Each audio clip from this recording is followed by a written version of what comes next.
people out there. Take it away. Find your glory, write your story, fearless feet will carry you. Time you own it, take your moment, be a fire burning through. Hustling from night until morning, grinding it out, it won't be long. Feel your power, it's your hour, you inspire, you are strong. Enjoy your Zoa. No applause? You're all fired.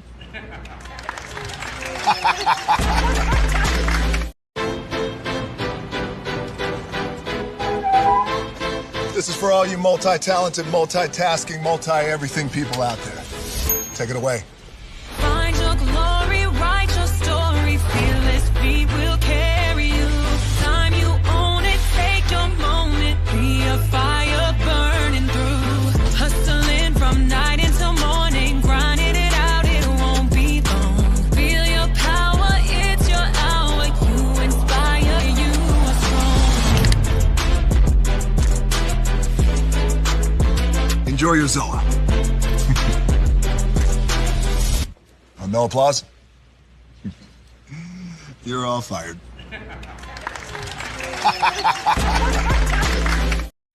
Hey, good morning, America.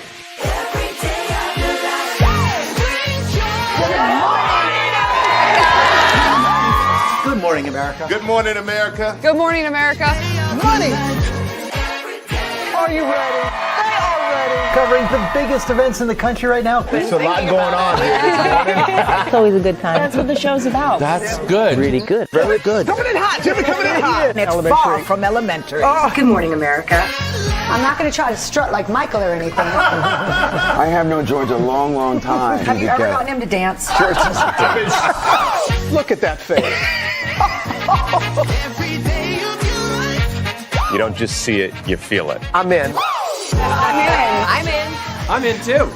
I'll be here. I am here and so happy. I'm in. I'm in too. I'm in. That tells you something when Snoop Dogg's in. Michael, George, Lara, Ginger.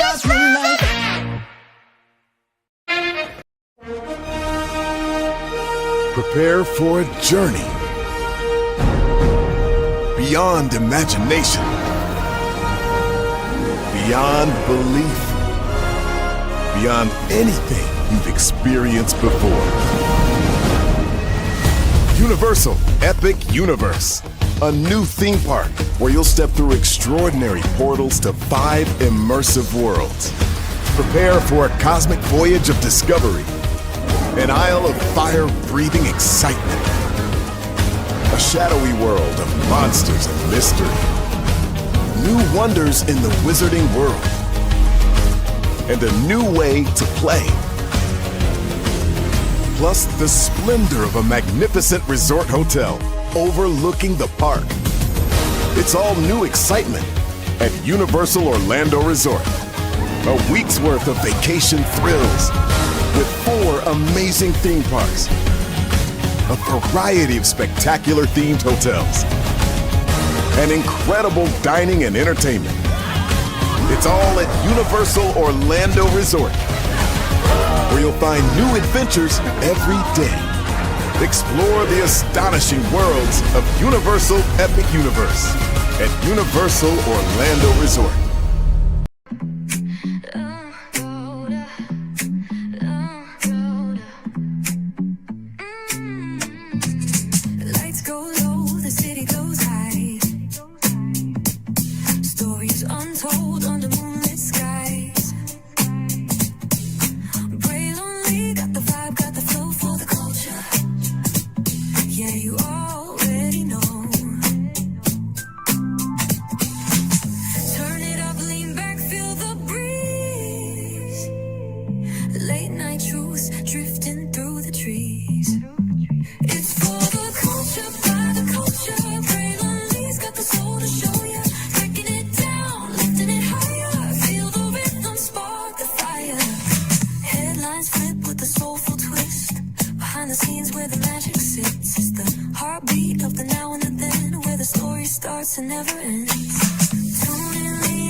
Every moment, a vibe you can't lose.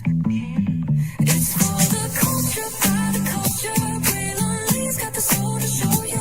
Breaking it down, lifting it higher. Feel the rhythm, spark the fire.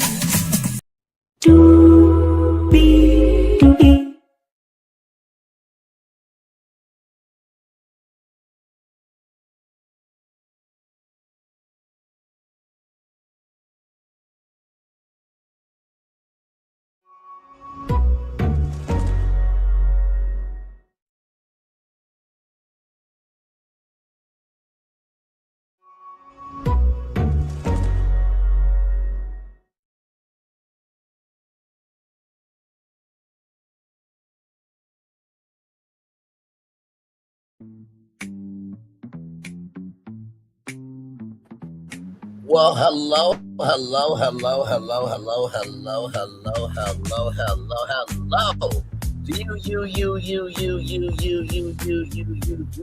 you. Welcome into another edition of Orleans Tour Live. We are live on tour. Good morning, everybody. And child, upon this Friday, Francesca Amacor is suing the wife of Big Tigger.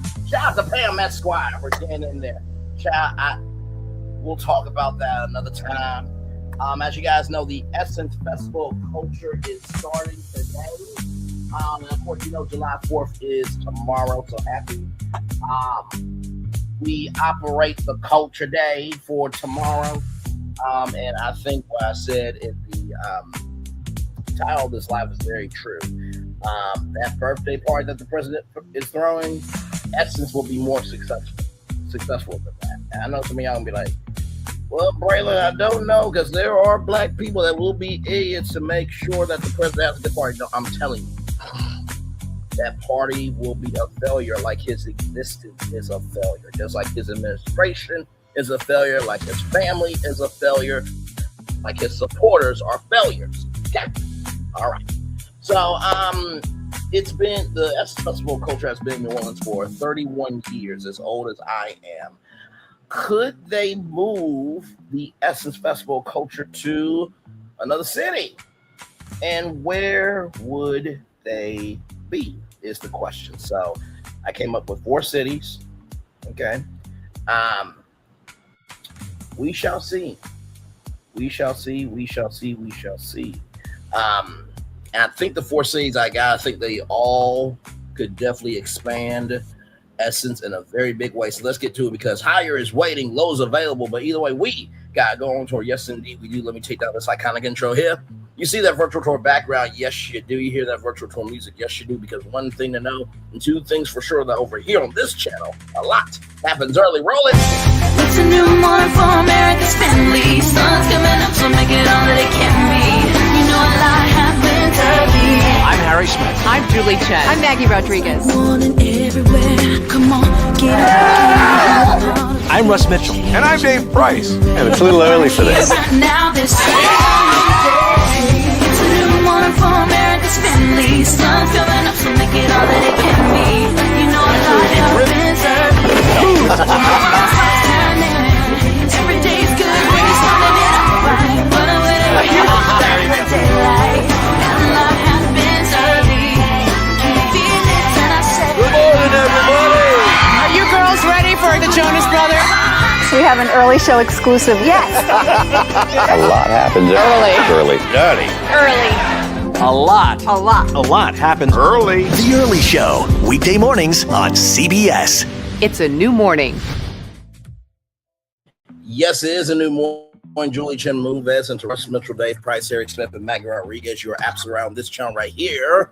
A lot happens early. Good morning, everybody. Hopefully all is well with each and every single one of you. Let's get to the getting and doing what we do to talk about the Essence Festival Culture. It is kicking off today. Yes, indeed. I'm sure that they had a kickoff night last night before here.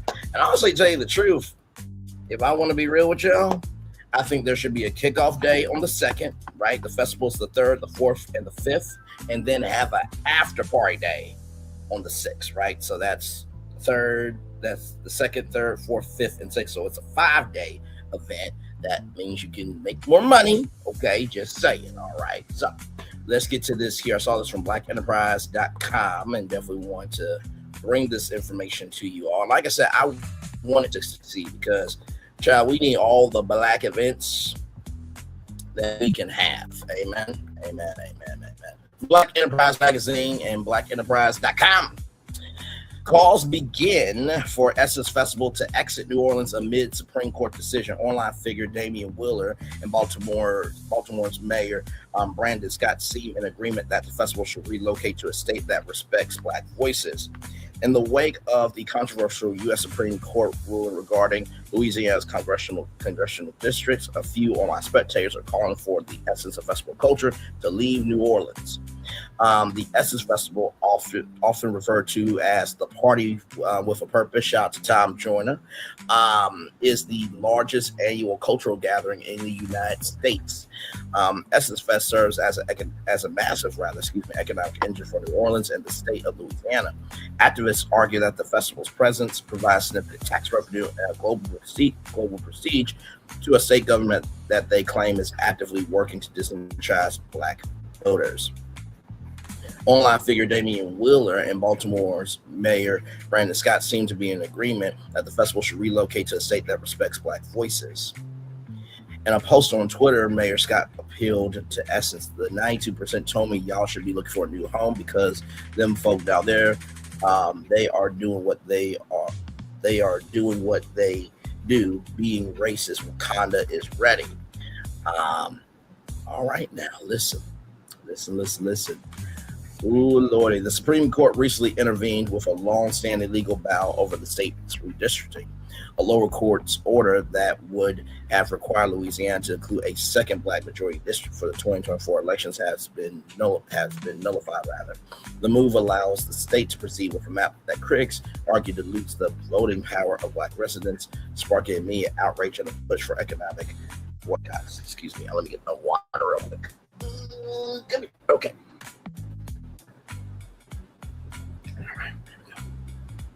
Water is essential. New Orleans city officials and local business owners would suffer over the loss of the festival. Essence brings hundreds of thousands of visitors to the city each July, generating an estimated economic impact of over $300 million, according to Essence Impact Analysis. While the city itself remains a Democratic stronghold, the state-level redistricting decisions have placed the festival in the middle of a tug of war between cultural celebration and political strategy. As of early May 2026, Essence Ventures have not officially announced plans to move the festival. So that is the opening of our tour. And what do I think about this? I do think that politics definitely has something to do with how we relate as a society, right? If you feel that your voice is heard, right, that creates a climate for more Black things to come to your city, right, your state. Because think about this. If a state doesn't allow a Black district or doesn't allow Black events or a energy of energy of unity and being Black, then guess what? 10 times out of 10, you're not going to really get support for a space for Black people to be seen, heard, and embraced, right? So there is that there. Just okay. Make sure something here. This.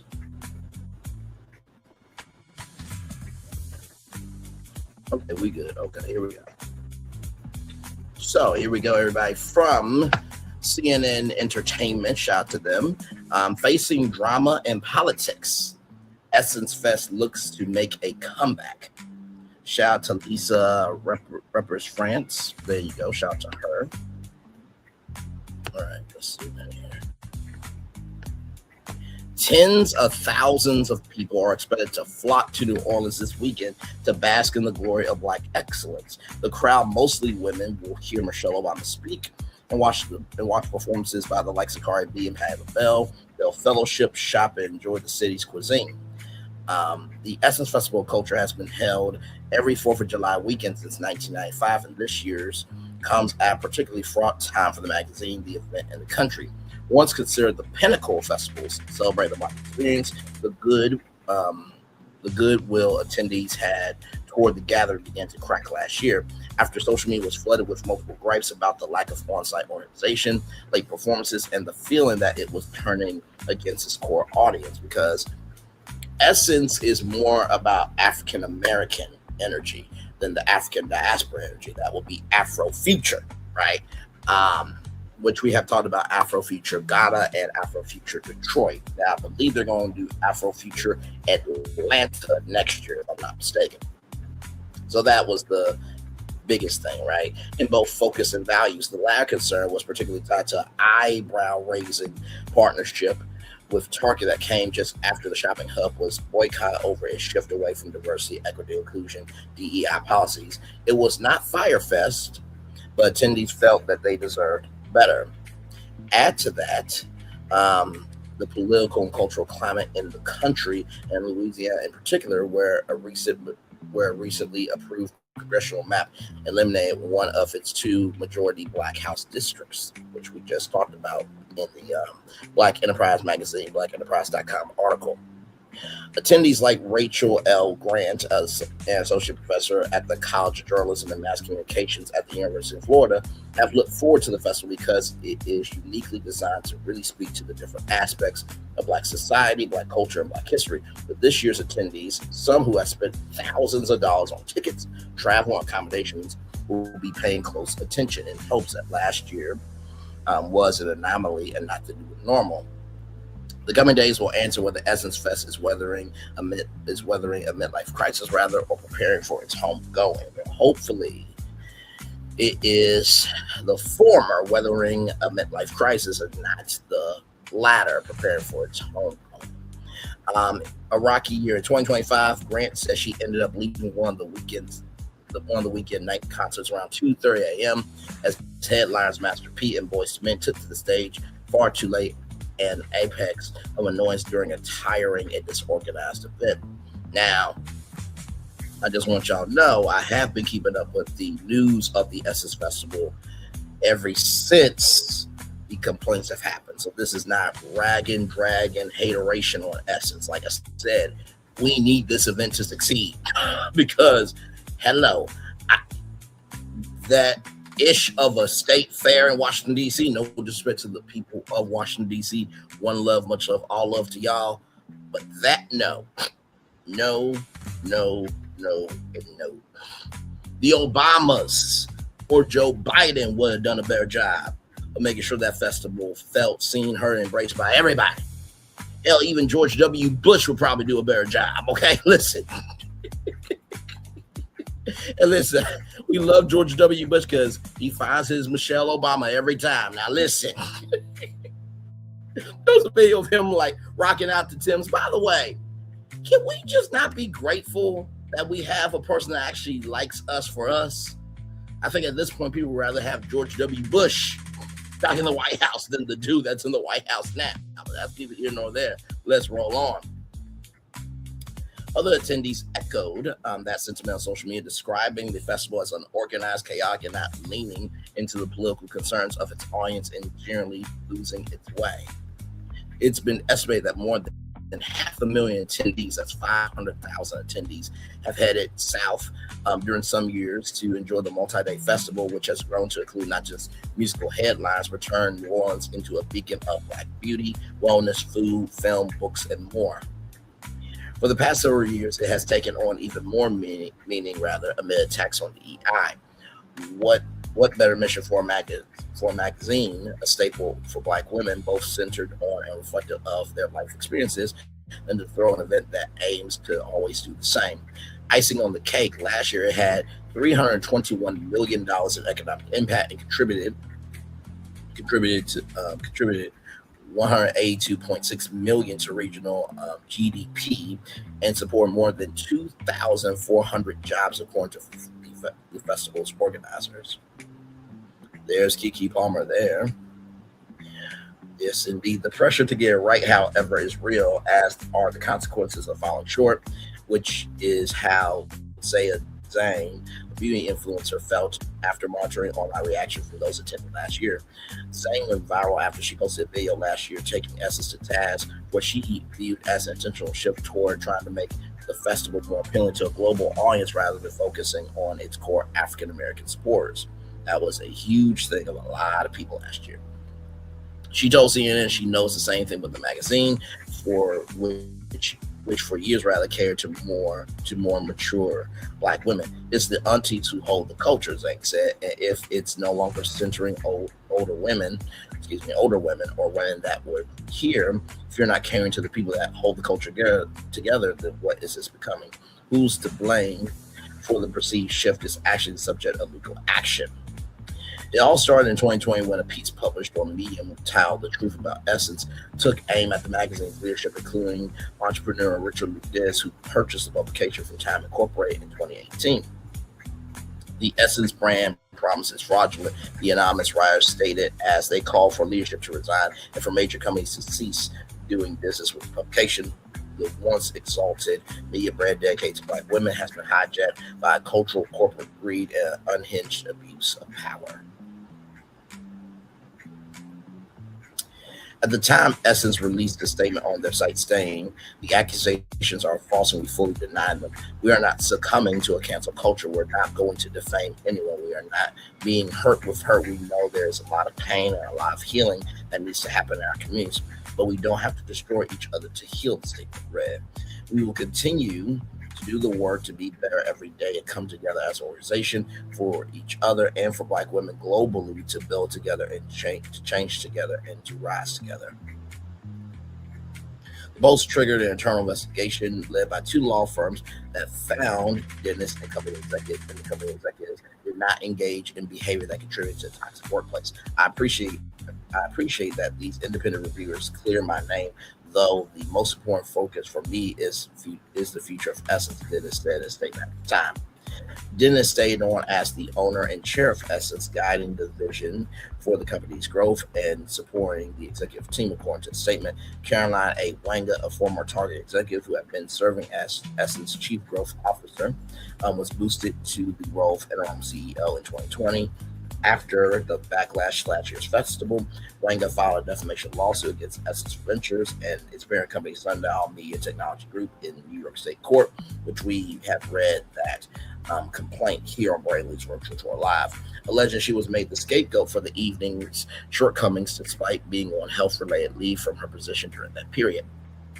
Ms. Wanga was not involved with the planning or execution of the festival in capacity because she remained publicly held out as the CEO.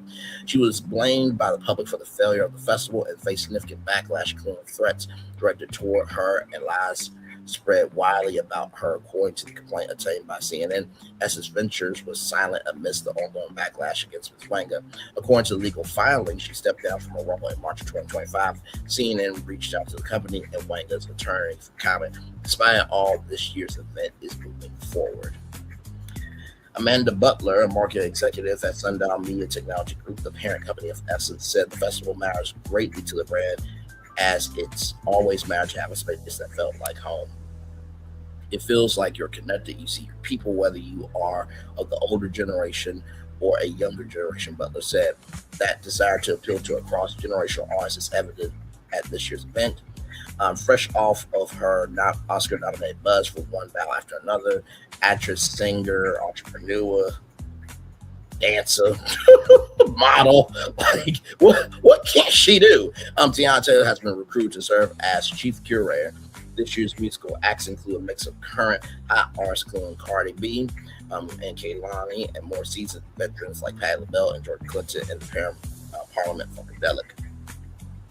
And then this is Coco Gilbert of Aunties, and that's Amanda Butler there, a marketing executive at Sundial Media Technology Group. Now, the Aunties is a production company like the Black Promoter Collective, by the way. Shout out to the Aunties, by the way.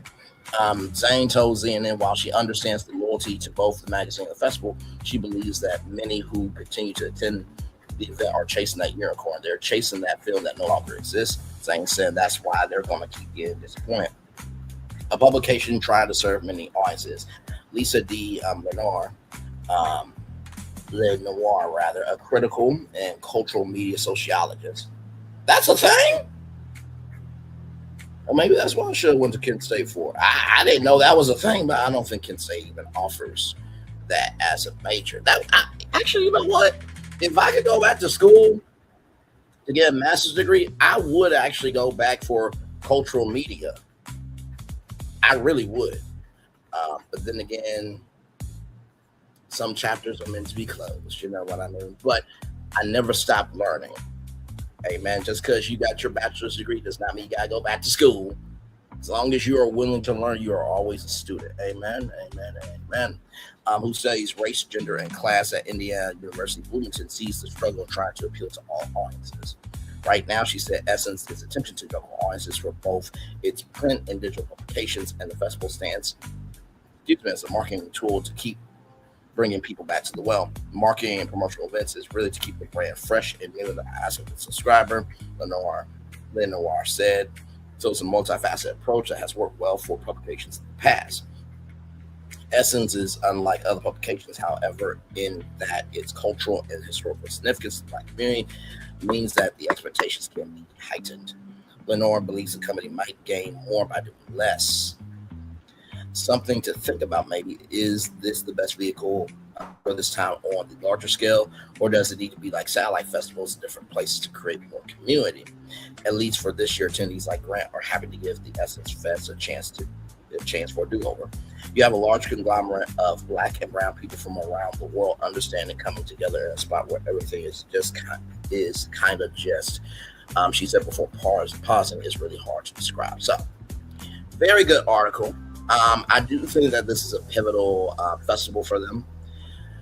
And when we read the daytime programming, right, it was a lot of programming, right? And I do believe that Essence has listened to the people when we read the daytime programming. Like I said, there was something for the film people. There was something for the fashion people. There was, content creator events going to be there. Food is going to be there. So I do think that they are trying to expand their audience. I can't blame Essence too much because it's 2026, where if you're not seen, heard, and embraced in a particular area, they will not come, right? So how do you balance reaching everybody while also keeping the foundation of the soul that it should be for African-American women, right? Because African-American women are not a monolith. They are interested in many things, but how do you bring those many things together and make sure that the soul is still just as powerful, right? Just because you do a lot of things doesn't mean it has any impact, right? So I think that's where they are right now at Essence, right? So here we go from Fox 8. Shout out to Fox 8 in New Orleans, Louisiana. Led by Tar Roulette, let the good times roll, baby. City hopes to negotiate a new contract to keep Essence Fest in New Orleans, Louisiana. Controlled chaos filled the Morale Convention Center on Thursday evening as crews raced to prepare for day one of Essence Fest. Cranes, forklifts, and other heavy machinery worked in tandem to set up the stages and displays for the 3-day expo. Dozens of vendors and small businesses also spent the afternoon preparing and stocking their booths for the big weekend. Among them was New Orleans Gerard Warner, who was setting up the space for his luxury streetwear brand, the Loyalty Club. Warner said this will be the 4th year his company has sold inside the convention center and is eager to see the tens of thousands of people expected over the weekend. A lot of people recognize the brand, a lot of people don't. This puts a lot of eyes on us, he said. Warner and other businesses said Essence Fest provides revenue exposures that are difficult to match as the largest Black culture festival in the United States. But as Essence Fest contract with the city of New Orleans nears its end, some vendors are questioning whether the festival will remain in the city or move elsewhere. Following a news conference Thursday morning, Mayor Helena Moreno said she and Essence Fest organizers have begun discussing a new agreement in terms for the festival. We had to make sure we're on the same page for this year, and soon we will start reviewing and seeing what to do for next year, Moreno said. Both Moreno organizers emphasized they share a desire to keep Essence Fest in New Orleans, where it began in 1995. The festival has remained in New Orleans every year except 2006 when it moved it to Houston after Hurricane Katrina. The festival is also a major economic driver during one of the city's traditionally slower periods for tourism. A Dillard University study released last year found that the Essence Festival will generate more than $321 million in local economic impact during the weekend's festivities. Local vendors like Warren said it would be sad to see the festival leave the city after decades of bringing people from around the world together under one roof. I'm born and raised in New Orleans, so I hope it will be renewed so I can keep doing it. He said, however, out-of-town vendors have mixed feelings about possible change of venue.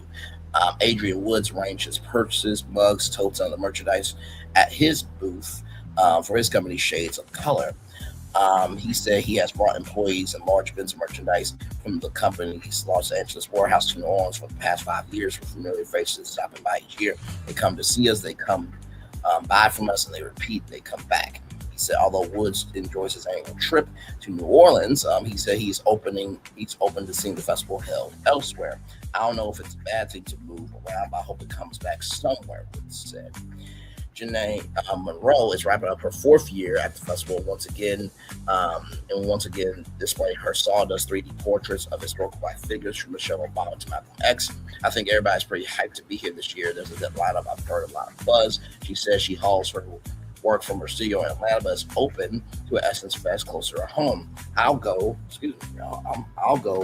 wherever they want me to go, but I will miss New Orleans if that's the case. So, with that being said, let's see this video here.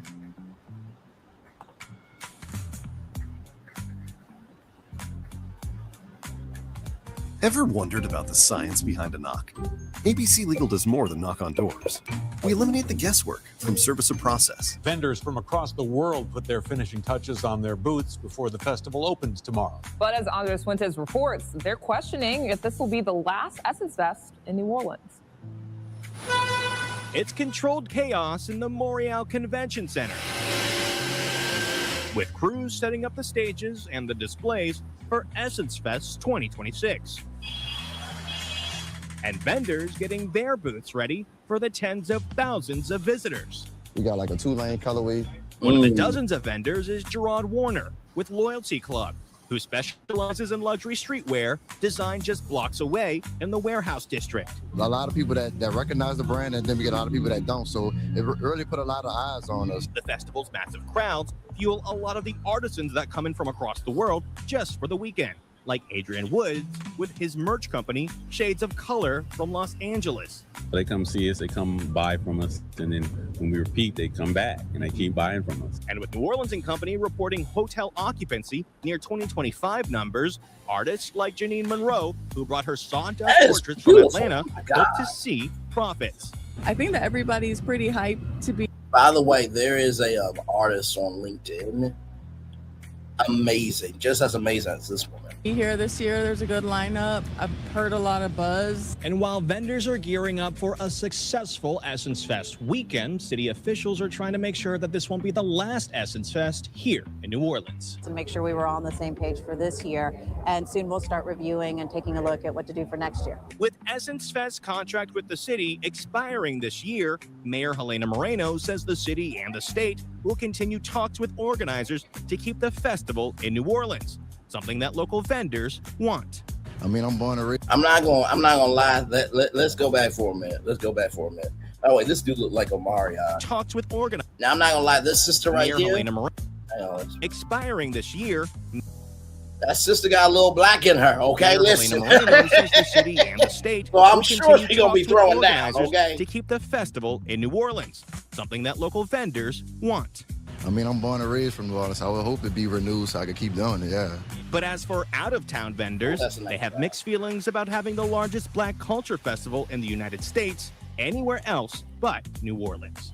I don't know if it's a bad thing for it to move around, but hopefully it's coming back somewhere. I'll go wherever they want me to go, you know, but I will miss New Orleans if that is the case. Both Mayor Moreno and Essence officials say that they're open for dialogue about how best to continue the festival here in New Orleans. The festival only operated in one other city in its more than 30-year history. That was Houston, Texas, back in 2006, the year after Hurricane Katrina. thank you, good sir. Appreciate that. Here we go from Fox 8 once again. New Orleans, Louisiana, Bataille Relay, Let the Good Times Roll, Baby, prepares to welcome Essence Festival with new attractions for attendees. We'll watch that video here in a second. Oh, okay, I thought it was on. Let's watch. Incinerator garbage disposals are the only garbage disposals with induction motors invented, designed, and assembled in the USA. Our Badger Power and Advanced Series disposals feature DuraDrive induction motors for reliable performance, grind after grind. Interesting. Inside the Morial Convention Center, the setup for the Essence Festival was in high gear. The festival is a staple in New Orleans over the 4th of July weekend. For more than 30 years, Essence and the city of New Orleans have chosen one another, very intentionally so. With the dazzling backdrop, Essence officials, Mayor Moreno, and others took part in a kickoff press event. And I can tell you unequivocally that the city of New Orleans is prepared. Some Essence Fest lovers are already in the city. What are you looking forward to? I'm looking forward to the festival, all the concerts, parties, of course. That's my girl. And looking forward to all the great food New Orleans has to offer us. What makes Essence special? Seeing the celebrities walking down the street. The chair of Sundial Media Group, under which Essence falls, says besides the big-name entertainers who will perform at the Superdome, the festival will have a lot of new things this year. One, my favorite and what I'm most excited about is the DJ MD Car Show. And then we have Fourth Rope. So what many of you may not know is that Fourth Rope is the second largest wrestling platform in the country. And it is a Black platform. Podcasters aren't left out. The Essence Film Creator Podcast Festival. We're bringing the platform of creators to New Orleans. Give New Orleans creators a platform and exposure to national brands. Give them 4 studios where they can record. Mayor Moreno says her administration did its final tabletop exercise, where we just do like a whole rundown of everything from where are we with sanitation, what are the work crews, everything from where are like additional water stations to public safety, things like that. Essence officials say the festival wants to continue to call New Orleans home. Now, Essence contract with the city expires later this year. Are you feeling confident at this point that that can be worked out? I mean, look, I've been really excited to have a partnership with Essence, you know, during my time in the legislature, to the council, and now as mayor. And so I'm looking forward to the continued conversation. I'm Sabrina Wilson, Fox 8, Local First. Thank you, Sabrina Wilson, for that there. Now, they do have the full press conference online. Shout out to 4WWL. We will watch that here in just a little bit. But before that, though, here is an article from NOLA.com. Shout out to NOLA.com. Pressure is on for Essence Fest, rather, to have a successful 2026 in New Orleans. There we go. There we go. Yes. Here's why. Some fans have questioned why acts were moved and why performance times have been announced. Okay, that's a big deal. If you saying acts are gonna be here and times have not been announced, then you know you're messing up the flow of traffic for how people will connect to the festival. Like I've always said, the 2 things that determine anything in business is availability and accessibility. Availability and accessibility. Availability and accessibility. The Essence Festival culture dates back to 1995, but it seems as if Essence must prove itself all over again in what is shaping up to be a pivotal year for the cornerstone event of New Orleans, Louisiana, led by Total Relay, Let the Good Times Roll, Baby. Otherwise, slower tourism season. The festival's 7-year contract with the city ends in September, and Essence officials have asked local and state officials for millions of dollars in subsidies to keep the event in New Orleans. Mayor Helena Moreno expressed concerns in March before creating a steering committee to try to avoid a repeat of 2025's fan frustrations over the late running concerts, lack of communication, and a confusing super lounge revival. Some fans already questioning producers' approach to this weekend's festival. As of Thursday afternoon, a day before the Essence Superdome opens for 3 nights of concerts running from Friday through Sunday, Essence has not revealed performance times. Hopefully they have those times now because it is Friday. A week earlier, Essence moved 2 major acts from one night to another and added 2 more major acts. Now, I will say this, right? Sometimes when it comes to planning something this big, right, things do end up happening. So let's just say that maybe there's an act that, Essence wants to bring in and, they figured out the pay and all this and that. Maybe it might be a surprise that they're not going to announce. So they want to move that act to the first day because that kicks off everything. And maybe the artist said, hey, you know what? Coming in, well, usually everybody comes in probably 2 weeks before or a week before so they can get to their hotel and everything else. And, rehearsals and this, that, third. But maybe the artist just wants a day to rest and then they'll perform Saturday or Sunday. So that could be the case as well. Not excusing Essence, but just giving some context, conjecture, and connection there. Like I said, a week earlier, Essence moved 2 major acts from one night to another and added 2 more major acts. The last-minute show changes and announcements are a part of an effort to present the best possible show, according to Kirk McDonald, the CEO of Essence Fest, parent company Sundial Media Technology Group. It's really been driven by creativity and curation more than anything else, McDonald said Thursday following a news conference at the Ernest in Morale Convention Center. We continue to try our best to get all that done much earlier. The creative process, I've been reminded, can't be rushed. But I see I'd rather it all be done back in February.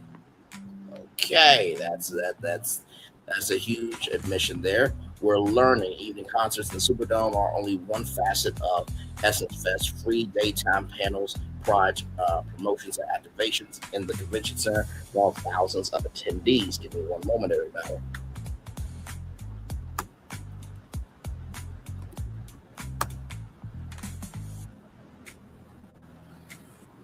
Because I just want to see some.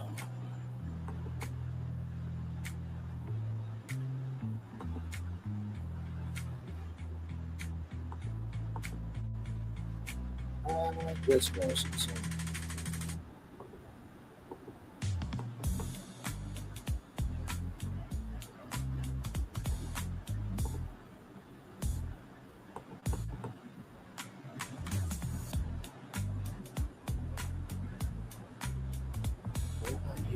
Loading. Okay.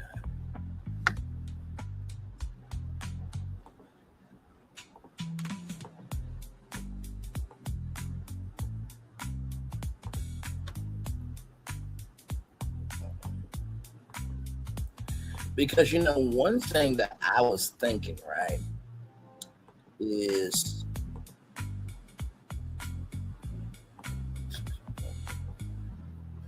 don't worry, y'all. Out of my rambling comes greatness. Just give me time.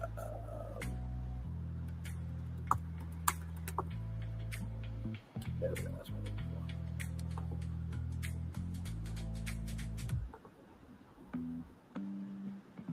for. Okay.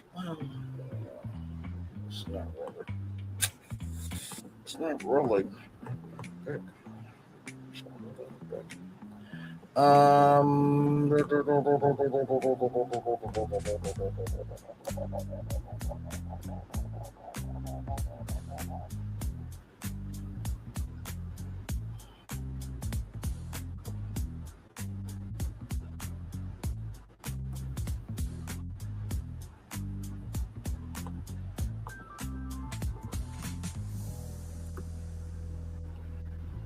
Oh, hey man, hang on. I know something.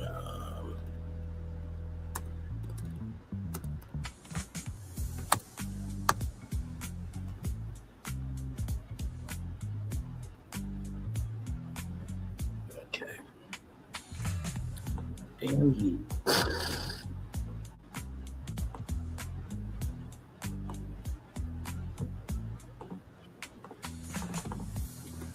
Being used like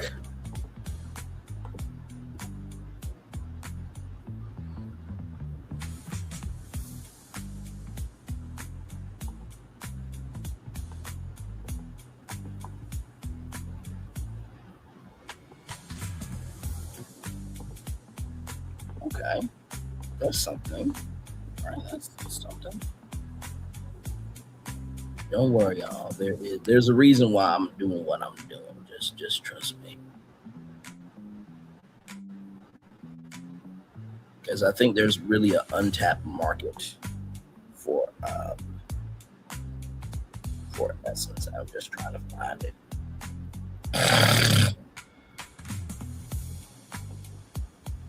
Okay, that could work.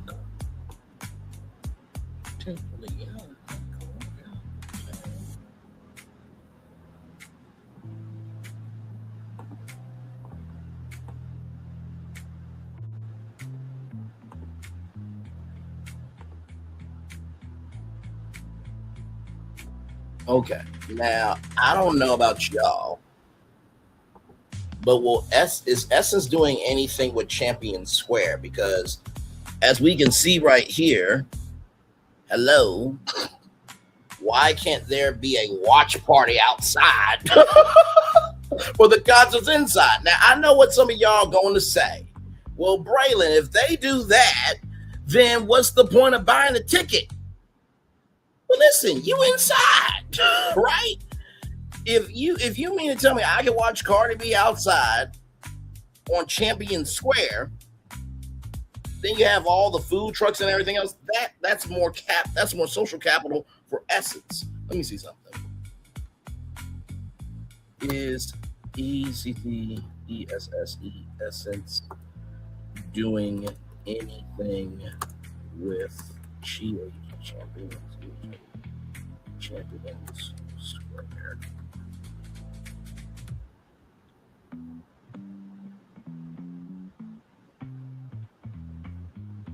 Okay, so they already are doing that.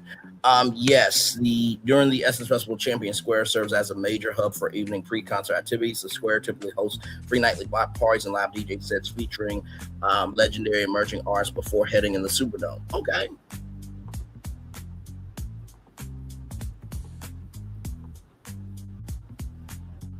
So here it is here. Now, this was out in May 10th, 2012. So in addition to Dougie Fresh, Dougie Fresh will host a Essence Musical Festival block party in Champion Square each night before the main stage concerts. Now, are they continuing that is the question. If they're not doing that, then maybe that's something that they need to do. And I think that will actually be,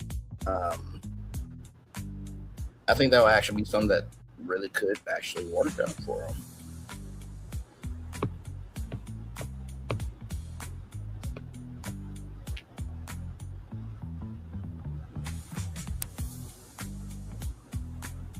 So it looks like with Champion Square, it's just the check-in spot for the concerts, but they're not doing anything else there. It looks like. So I would say open up Champion Square, right, to be able to make it do what it do.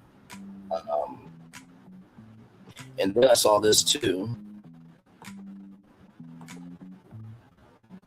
Now this is the Mahalia Jackson Center for the Performing Arts. Beautiful venue, by the way. I don't know why they can't have watch parties of the live Superdome concerts here, right? So if you can't make it, then they have an overflow where they could pull down the screen and watch there. Or you could do the watch parties for the Superdome at the Smoothie King Center where the New Orleans Pelicans play. Just watch parties are a huge, huge, huge thing. So, but anyway, back to our article here. We're learning the evening concerts in the Superdome only one facet of Essence Fest. Free daytime panels, product promotions, and activations in the convention center draw thousands of attendees. In his remarks during Thursday's news conference, Sundial founder Richard Ludens trumpeted how Essence magazine, which launched in 1970 and was acquired by his company in 2018, has returned from a print hiatus. So Essence is back in printing, which is amazing. Also, Vibe magazine is also back in printing as well. This praise redesigned the host a larger format, higher quality paper, and greater emphasis on eye-catching photography and long-form storytelling. He played up Essence Fest new affiliations with Rhapside with rapper Guns, rather, Fourth Row Pro Wrestling and Formula One racing in Cadillac. But if you don't know, Cadillac actually was saved by black people. Look up your history, everybody. Essence also leans heavily into its book fair, film festival, culinary showcases. But the Superdome concerts are the weekend's highest profile happenings in past years. Such superstars as Beyonce, Prince, Usher, Janet Jackson, Mary J. Blige has filled the dome during Essence. No comparable superstars are on the bill this year. Well, I mean, Cardi B is a big star, and then you have Patti LaBelle. Let's not reduce these people. Come on now. Now, if you say Braylon Lee is going to be at the Superdome, you will have everybody say, who is Braylon Lee? Why is he here? And why does he exist? You have the right to say that because I haven't earned the right to be in the Superdome. Although, I will say, doing Braylon Lee's virtual tour live from the Superdome during Essence Fest would be an extremely great honor. And also, too, can you imagine Kempire After Dark performing live from the Superdome? I do think that is something that Essence could do in the future, right? Is maybe for the daytime, right? You can have content creators do their show. So I know the Ladies Pound, Bondi Blue, Jamie, that's me. I think one of the sister, I can't remember her name, not to be rude to that sister, but love, great space to her. Lovely T and other content creators that they do, things like that. Maybe they can perform inside the Superdome. That could be the daytime. You could ticket that, right, during the day. And then at nighttime, you could do the big musical performances, right? So that way the dome will always have people in it, right? So, because honestly, if the dome is empty during the day, then there's got to be something to do during the day, right? I mean, or, you do Essence Fest Feud hosted by Braylon Lee inside the Superdome during the day, right? And you can have, celebrity, led teams. So one celebrity on each team and 4 fans, and there you go. So there's ways to make something happen there, right? Child, this was the scene for, I think it was for Lauryn Hill, I believe, but Essence came out and said, "Oh, y'all not gonna do Lauryn Hill like that?" So this was this image was taken 10 minutes before her performance started at 2:31 a.m. So basically, if you were outside the Superdome, you could have got a seat. Hey, can I get in see Lauryn Hill? Yeah, get your ass in here. They don't have a ticket. We don't have. We got empty seats. We got to fill it.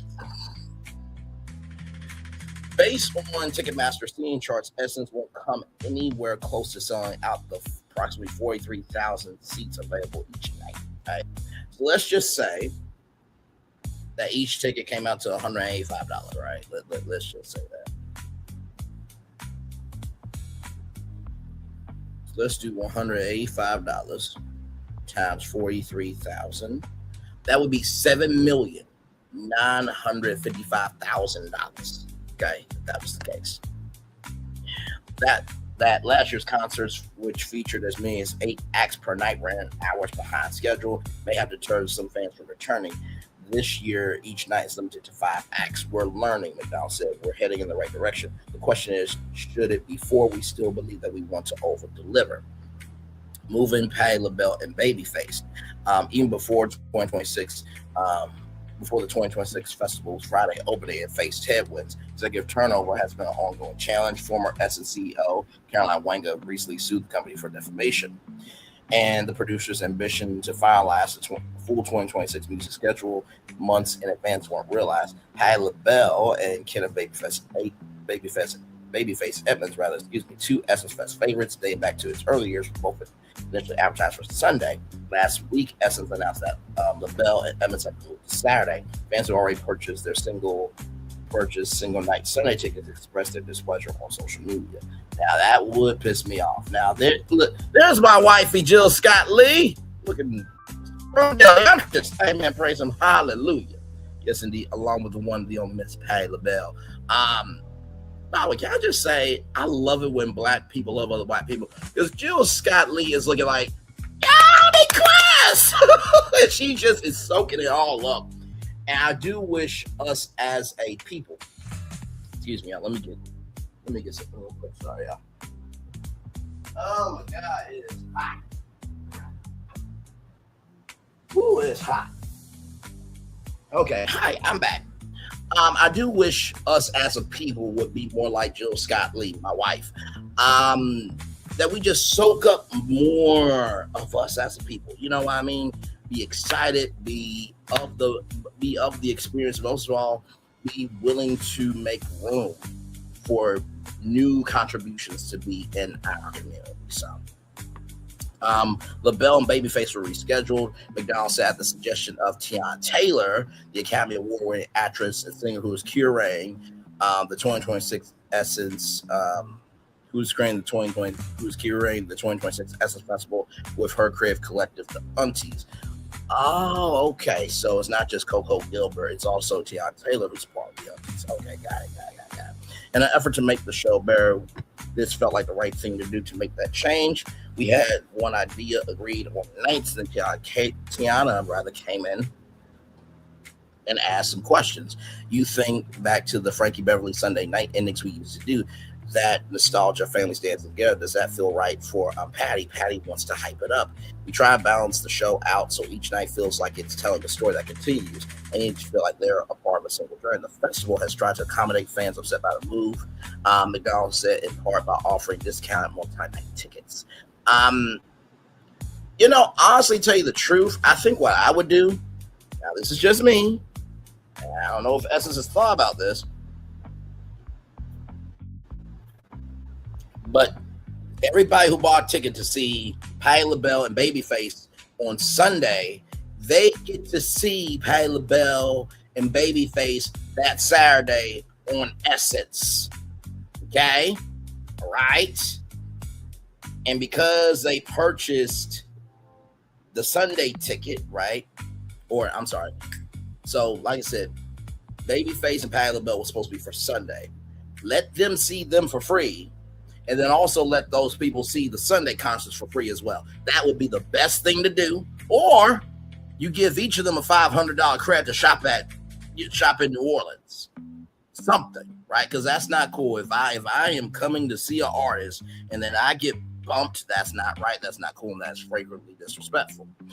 Needing some more male energy. Some fans may not have heard about the last minute lineup additions, right? Because they want a female lineup. Now you gotta remember, Essence is a Black woman's platform.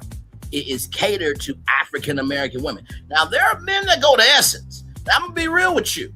I've never been to Essence, but I want to go just to experience it. And I truly believe that, men who go to Essence, they're not doing anything wrong. They're enjoying the vibe just like we are. I mean, hell, if Jill Scott went to perform at Essence, you don't think I'm not going to go see Jill Scott? Even though it's a woman's event? No, screw that. Hell. Like, come on now. It ain't no sense. My God, Jesus, today. Sunday's tribute to Aaliyah, the contemporary R&B star who died in a plane crash following a video shoot in the Bahamas in 2001 was announced June 22nd. Essence wanted to celebrate Aaliyah because 2026 is the 25th anniversary of her death and the 30th anniversary of her landmark 1 in a Million album. Essence asked hip-hop icon Missy Elliott, who worked with Aaliyah on 1 in a Million, and a close friend to curate. Both Aaliyah's family and Elliott needed time to decide whether to participate. McDonald said ultimately Aaliyah's mother, Diane Holton, and brother Rashad Holton gave their blessing. Worked with the family was just a longer process. McDonald said they had to get grounded in it. Now, I will say this. Anytime you're dealing... Oh, sorry, y'all. Let me show y'all that. Right here. I'll read that part one more time, y'all. So sorry.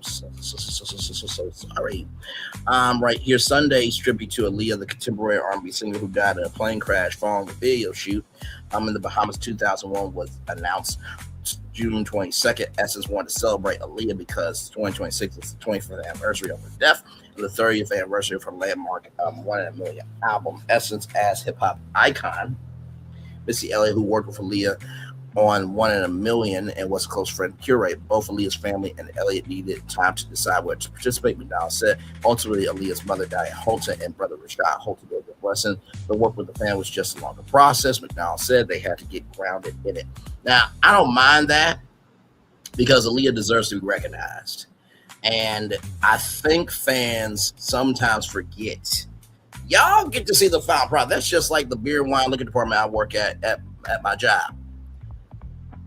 it takes my coworkers and me to keep that maintained. They just think, oh, it's always here. It looks so good. No, it takes work to make that look good.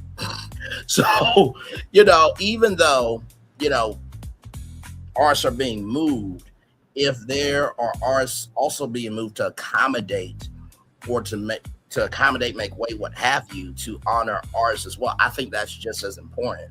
And there are a lot of Leah fans that they would love to have something to honor her. So I'm glad that Essence actually made that happen. We can't ask for our culture to recognize our culture, and when they do make accommodations to make it happen, we complain about it. You know what I mean? So let's see here. There's a connection between Missy and Leah that wasn't as simple as, oh yeah, I'll do that, as much as I gotta sit with that and really figure that out. Can I do it what would look like how I curate, because I can't do it alone. That took longer than booking a single artist. That was more complicated than booking Cardi B. Right. And not to mention, you got to think about the time schedule for everybody, right? Can everybody who they want to do it and everybody who has the feeling of can they be available to do it, that matters in the world of planning this out, right? Atlanta rapper T.I., who was slated to close Sunday night, backed by members of the Louisiana Philharmonic Orchestra, was also a late addition. Shout out to Jeezy, who also worked with an orchestra. I don't know if T.I.'s performance was inspired by that, but that's neither here nor there. The guiding philosophy for this year's performance was ladies first, McDonald said, but at a certain point, I also felt like it did have enough sort of male energy. T.I. was available. He's a friend, so we reached out. We wanted to do something for orchestra, so once we got the pieces brought together with the LPO, we thought that was a nice way to cap off Sunday night. And there are men who love rap, so they're trying to expand the tent. If we don't keep the tent updated, then they could shut down the tent, y'all. Just saying. Mothership had to land early. Fans hoping to see certain acts at a festival need to know performance time. Yes. The New Orleans Jazz and Heritage Festival announced performance times for its 600 acts. 600 acts? How do y'all navigate that? A month before the start of the festival, by late Thursday, Essence still had posted start times for its 15 acts. One reason McDonald said is that some artists wouldn't know how much stage time they need until after rehearsals Thursday. But as those things change, what we're looking to do is not have as much downtime between acts, he said. Essence has confirmed that former First Lady Michelle Obama talk on the Superdome main stage will start Friday at 8 p.m. And funk legend George Clinton will make music history as Sunday's opening act. In 1976, the first iteration of Clinton's famed Mothership spaceship made its debut at the Municipal Auditorium in New Orleans. 50 years later, he'll land a new mothership at the Superdome. The rapper Scarface and Big Boy, New Orleans' own Troy Trombone Shorty, Andrews, and Big Frida, other special guests are set to join him. His performance was originally slated for late Sunday, but was moved to 7 p.m. when attendees are usually starting to trickle into the dome. Long-term Essence Fest and former main stage DJ Melissa DJ Soul Sister Weber has frequently collaborated with Clinton's camp. She's concerned that fans won't get the message that the mothership is landing early at the dome. The set happens from 7 p.m. to 8:30, Weber said. I hope this information is widely communicated to Essence Fest goers in New Orleans, because it will be a historic happening that people shouldn't miss. They won't miss it if they know about it in advance. And I think that is the article there. Yep. That is the article there. So then this article came out here from Verte News right here. So this is a Q&A with Kirk McDonald, the CEO of Essence parent company. It talks the future of the Essence Festival in New Orleans. This year is the festival's final contracted year.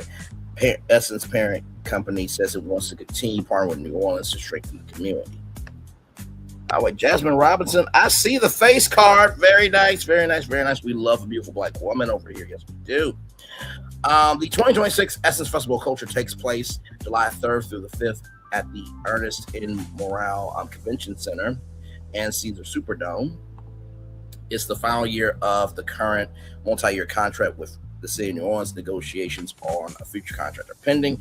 Essence Festival is a massive tourism draw, a lifeline for some hospitality businesses struggling through the summer slump each year. But last year's festival left a sour taste in people's mouths. It had production hiccups, a decrease in ticket sales, and ended with overdue payments from Essence to the convention center and third-party vendors. There's also persistent complaints from local small businesses who feel shut out during Essence weekend. Kirk McDonald, CEO of Essence parent group Sundown Media and Technology Group, reiterate Essence commitment to New Orleans. For more than 3 decades now, Essence and this amazing city of New Orleans have chosen each other. Neither one, I think, after 30 years of that kind of relationship, would be quite what they are today without each other, McDonald said. Ahead of contract negotiations, Essence proposed Festival 365, a plan for year-round community engagement in the city going forward, and is asking the city and state for up to $12 million in funding annually to execute that plan. McDonald talked to Very News on Tuesday, June 30th, about the festival's partnership with New Orleans and how he sees it continuing in the future. This conversation has been edited for length and clarity. And also, too, here is document cloud here. Okay, I will read this as well because this document also has some very critical information. Okay. Very News, you recently said that Essence Festival and the city of New Orleans are an intentional partnership. Can you talk about how both benefit each other in this partnership? McDonald, New Orleans gives Essence an authenticity that simply can't be replaced anywhere else. That's why we love the city. It embodies creativity, resilience, spirituality, music, food, culture. I mean, that's New Orleans. That's always been central to the mission of this, from partying with a purpose to now something that we can think about going beyond that. At the same time, we think that we bring something significant in terms of economic activity, tourism, investment. Last year alone, the festival generated over $300 million of economic impact and support 2,400 jobs and returned back into the city over $40 million in tax revenue. So those numbers matter. But for us, the numbers are just part of the story. The real partnership is how do we actually work to be here before festival, at festival, and after festival, and strengthen the community and this place that you, the city, has allowed us to be in. And to give some context on how New Orleans really has sold, here is this commercial right here. New Orleans don't make a lick of sense to most people. A big city built below. One more time, y'all. New Orleans don't make a lick of sense to most people. A big city built below sea level that throws logic out the window and beads to strangers. And our chicken is no different. A fast food restaurant selling fried chicken that takes 12 hours to marinate? That makes no sense. But it does make delicious. The best recipe for big flavor ain't about logic. Because you know magic when you see it or when you taste it. We don't make sense. We make chicken. Love that chicken from Popeyes. There it is. Yes, indeed. Yes, indeed. Yes, indeed. Let's continue on. Very News. When it comes to year-round community engagement in the city, what is that looking like right now? How would you like it to look in the future? McDowell, I think we're at a moment where we should begin looking beyond just like one moment or one weekend. We actually want to be year-round civic partners. Festivals or events are just that. They have beginning and end. But we think we've got, after 30 plus years now as an institution, institutions have to leave impact, they have to change the environment. We think that that's a real responsibility. We wanted to name it, so we're very intentional. So we are very intentionally proposed it as Festival 365. And so that means that presence, that's what we're working towards that objective means for us. And I think we should allow ourselves to change towards that. Give me one moment.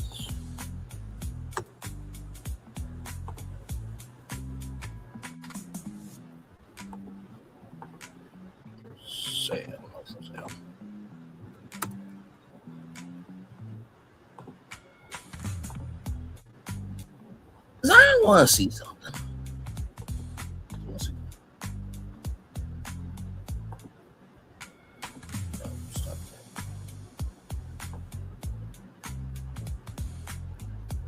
Because they got a couple of buildings. And I know what some of y'all thinking, Bray, what are you up to? Trust me, I know what I'm doing. Been doing content for a while here, everybody. Okay, so listen.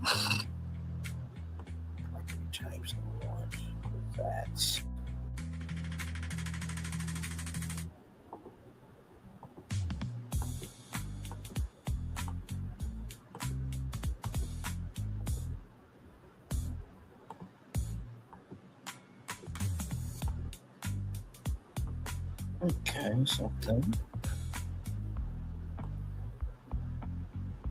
I'm trying to look for something in particular that would make a lot of sense.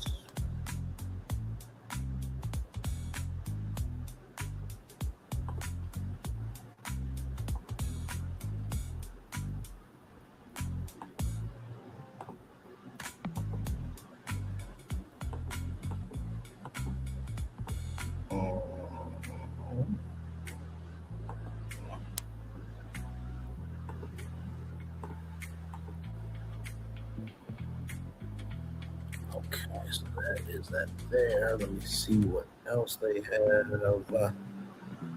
They had this.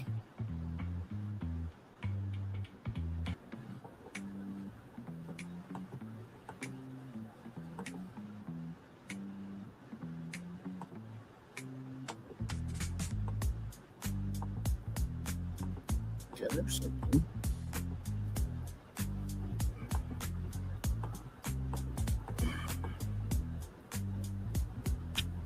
Okay, all right. Okay, I think I might have found something. Potentially, and potentially, I think I might have found something.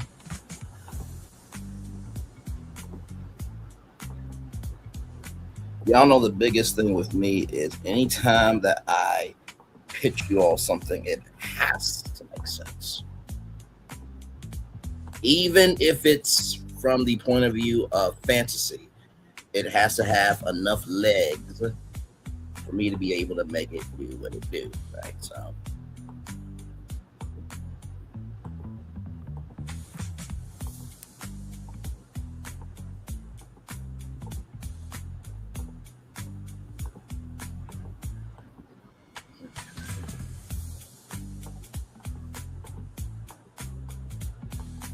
I think the thing that I just found though could probably be the thing. Okay, give me a moment, y'all.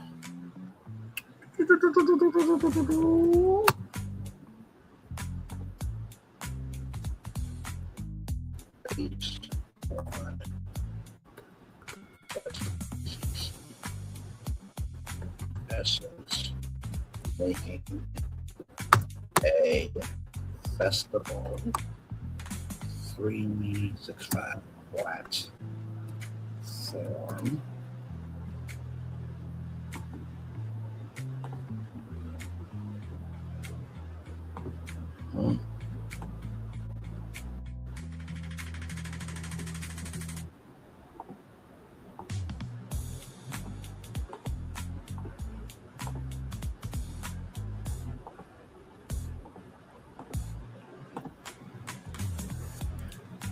Culture.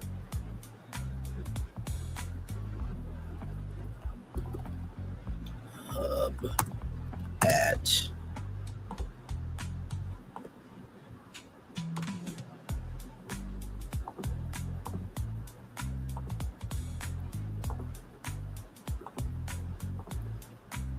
which for sale on net. Main thing is I just gotta see how far that is to New Orleans. If it's not too far, then I am good with it.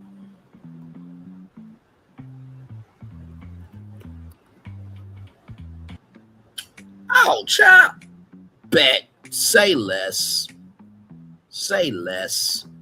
Say less.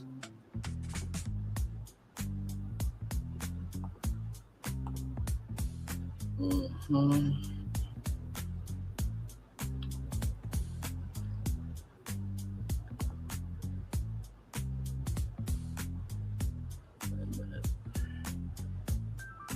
Don't worry, y'all. It's all gonna make sense in a minute.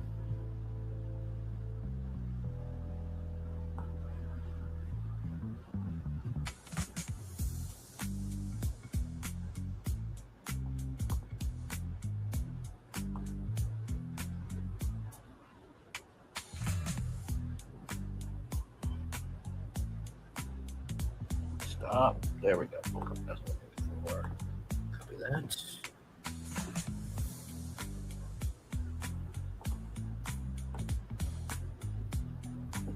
Go.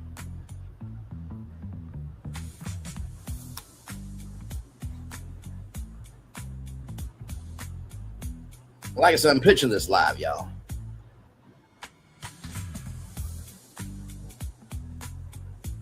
Okay. That will work for me. Okay, we'll get to that proposal here in just a little bit. Y'all will understand why I'm doing what I'm doing. Out of my rambling comes greatness. Out of my pausing comes the vitality of energy. Just give me some time there. Okay, here we go. Birthday news. This year's festival has happened in the context of more challenges to Black political power and voting rights, including, where do you feel like Essence Festival fits into that conversation? McDonald, if you think of the Essence magazine in its earliest versions, rather, all the way till now, we've created safe spaces, safe places.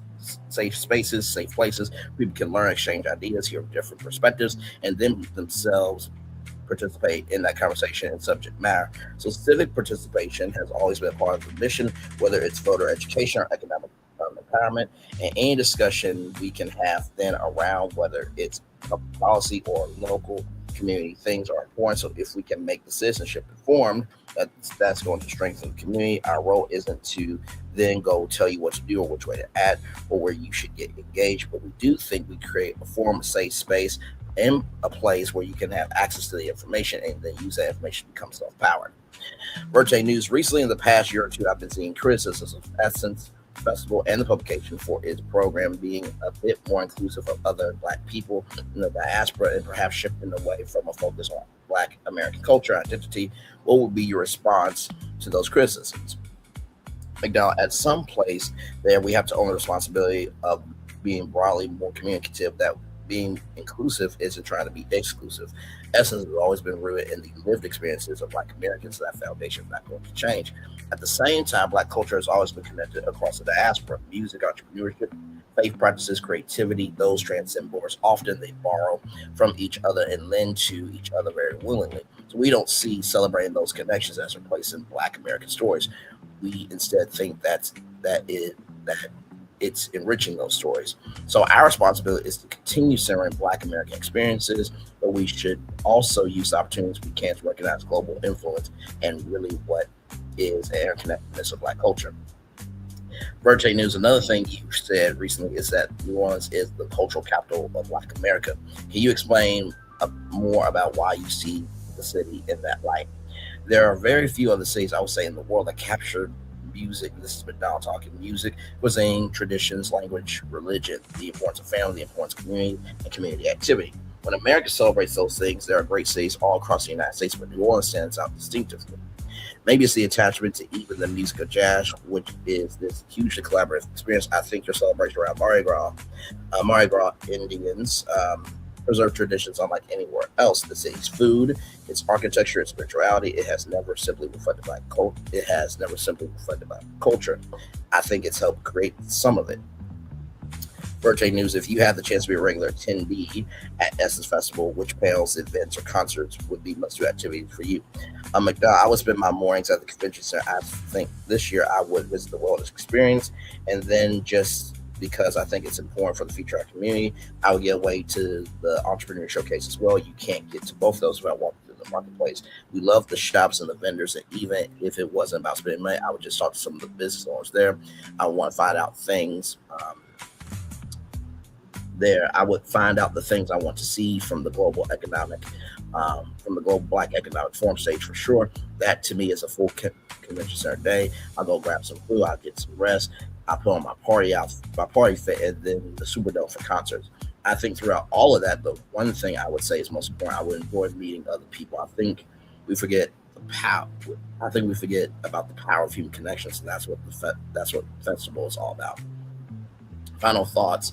McDonald, even at 30 plus years, we need to stay in the state of constant reinvention of what's important to our communities. And then what does the city of New Orleans, in essence, do to make sure that we keep bringing that newness that comes from a new relationship, the excitement of a new relationship and all of its new potential. Now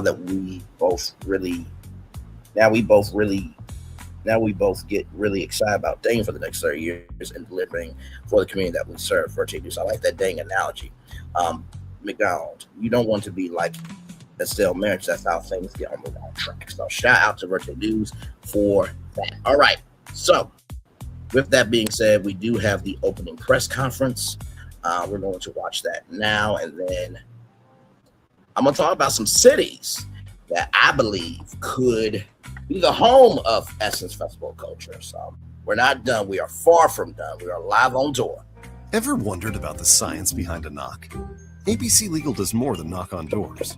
We want to welcome you to the 2026 Essence Festival of Culture presented by Coca-Cola. And this way, insert applause. Yes. All right, good. Now, it feels good to be in the room. I see so many people this morning that I've worked with over the years, folks that are important to the culture, people that are making moves.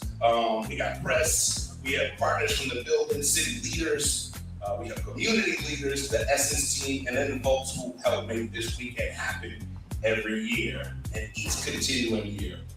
I'll introduce myself. If you don't know, I'm Wild Wayne from Q93 FL, iHeartMedia. You're New Orleans replicants from the South Ward, from New Orleans. Let's do the thing. I'll be with you this morning, and then you'll see me all over town doing things. Here at the convention center, in the dome, in the afterboard. There's a lot of afterboards. I'll just tell you now. Pace yourself. I know people to pace themselves. And one of the sound providers, one of the contributors to the culture that holds it down is my good friend DJ. Just give it up for DJ just one time. She keeps the music rolling, and you'll hear a number of the artists that are performing this weekend at Essence in her mixes. And she's going to get busy today and throughout the festival. Now, if you know Essence Festival, then you know this weekend is bigger than just a schedule. It's concerts, it's conversations, the food, the beauty, the small businesses, the creators, the families, the aunties, the unks, the cousins, and the people who planned this trip months ago right here to the 504 to New Orleans. There's people that just landed, they got people that are putting their fits together, people that's trying to adjust to this heat, this rain out here. We're going to be just fine. We got a big weekend ahead. And that, in fact, is the spirit of this city and this weekend. Now, this morning, we want to welcome you in, and we want to share what's ahead. We want to thank the city and the partners who helped bring this experience to life. And we're going to kick it off with the CEO of the Orleans Memorial Convention Center. Please give it up for Mr. Jim Cook.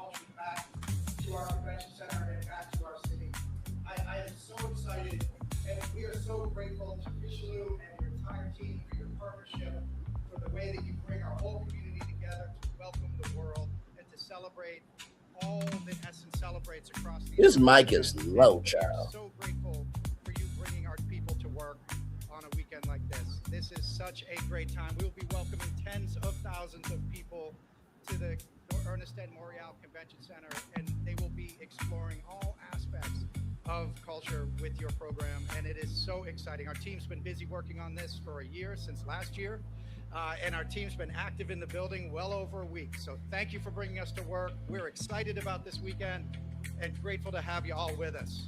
Here's to a fantastic weekend. Thank you.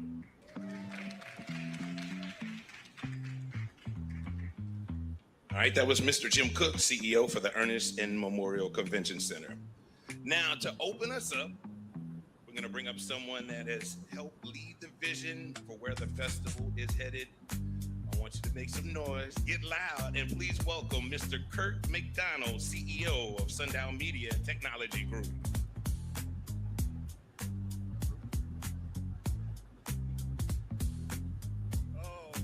Thank you very much.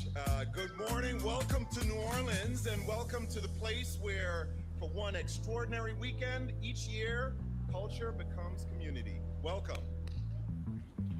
Now, to our friends in media, to our partners, our sponsors, to our community organizers, and everyone whose hard work makes this festival possible, we also say welcome. It's wonderful to have you all here with us. You know, for more than 30 years, Essence and the city of New Orleans have chosen one another, very intentionally so. Not because tradition alone is enough, not because it's always easy to make this decision, but because together we built something the world simply can't replicate. Every July, hundreds of thousands of people travel here. They come for the music, they come for the conversations, they come for the food, the fashion, the beauty, and the celebration. They leave with something even more valuable though. They leave reminded of the power of human connections. And I believe that matters more now than ever before. We live in a world where we often feel divided. We always feel in conflict, where technology is changing everything and nearly everything we touch, where so many things compete for our attention. Connection, trusted connection, has become one of the most valuable currencies we have. Essence Festival reminds us that the most meaningful experiences are still profoundly human experiences. Here, people don't simply gather, they reconnect with one another, with family, with friends, with culture, with purpose, and with possibility. That has always been the mission of Essence. And tomorrow, together, all of us begin another remarkable chapter in that story. You know, in just a few days, our nation will commemorate the 250th anniversary of the signing of the Declaration of Independence. Milestones like that invite us to reflect a little bit, not only on where we've been, but on who we aspire to become. Essence has always understood that the American story cannot be fully told without the story of Black America. For more than 55 years, Essence, starting as a magazine, has documented that story. It's celebrated that story. It's protected it. It's questioned and challenged it, but it's also expanded it. And it's helped write its next chapter. This weekend, we continue that work. Not by looking backwards with nostalgia, but by looking forward with some hope. Because culture doesn't simply preserve history, culture creates the future. Last year alone, Essence Festival of Culture generated more than $321 million of economic impact in this city and state. We supported more than 2,400 jobs.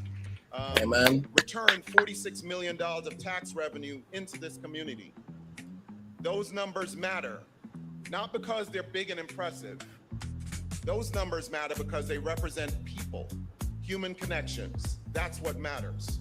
Hotels filled, restaurants thrived, musicians were working, small businesses were growing, families were earning a living, entrepreneurs finding new opportunity. That's what impact looks like. We're also grateful for the continued partnership of the Coca-Cola Company. Amen. 3 decades long. At least they listen.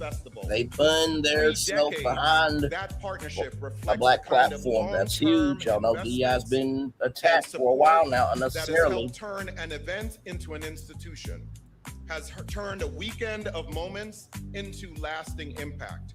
We are so grateful for that partnership.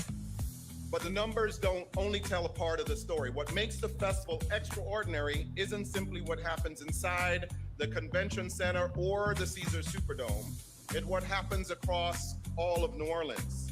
It's the conversations, the creativity, the food, the music, the beauty, the entrepreneurship, the simple joy. It's the families who make this trip every summer for decades, and it's the first-time visitors who don't really know what they're in for just yet, do they? Essence has always believed that you're going to show up in a city, you should show up fully. And that's what this city invites. That means wellness programming, health screenings, financial literacy, youth sports, economic opportunity, not simply for the festival attendees, but for the people who call New Orleans home.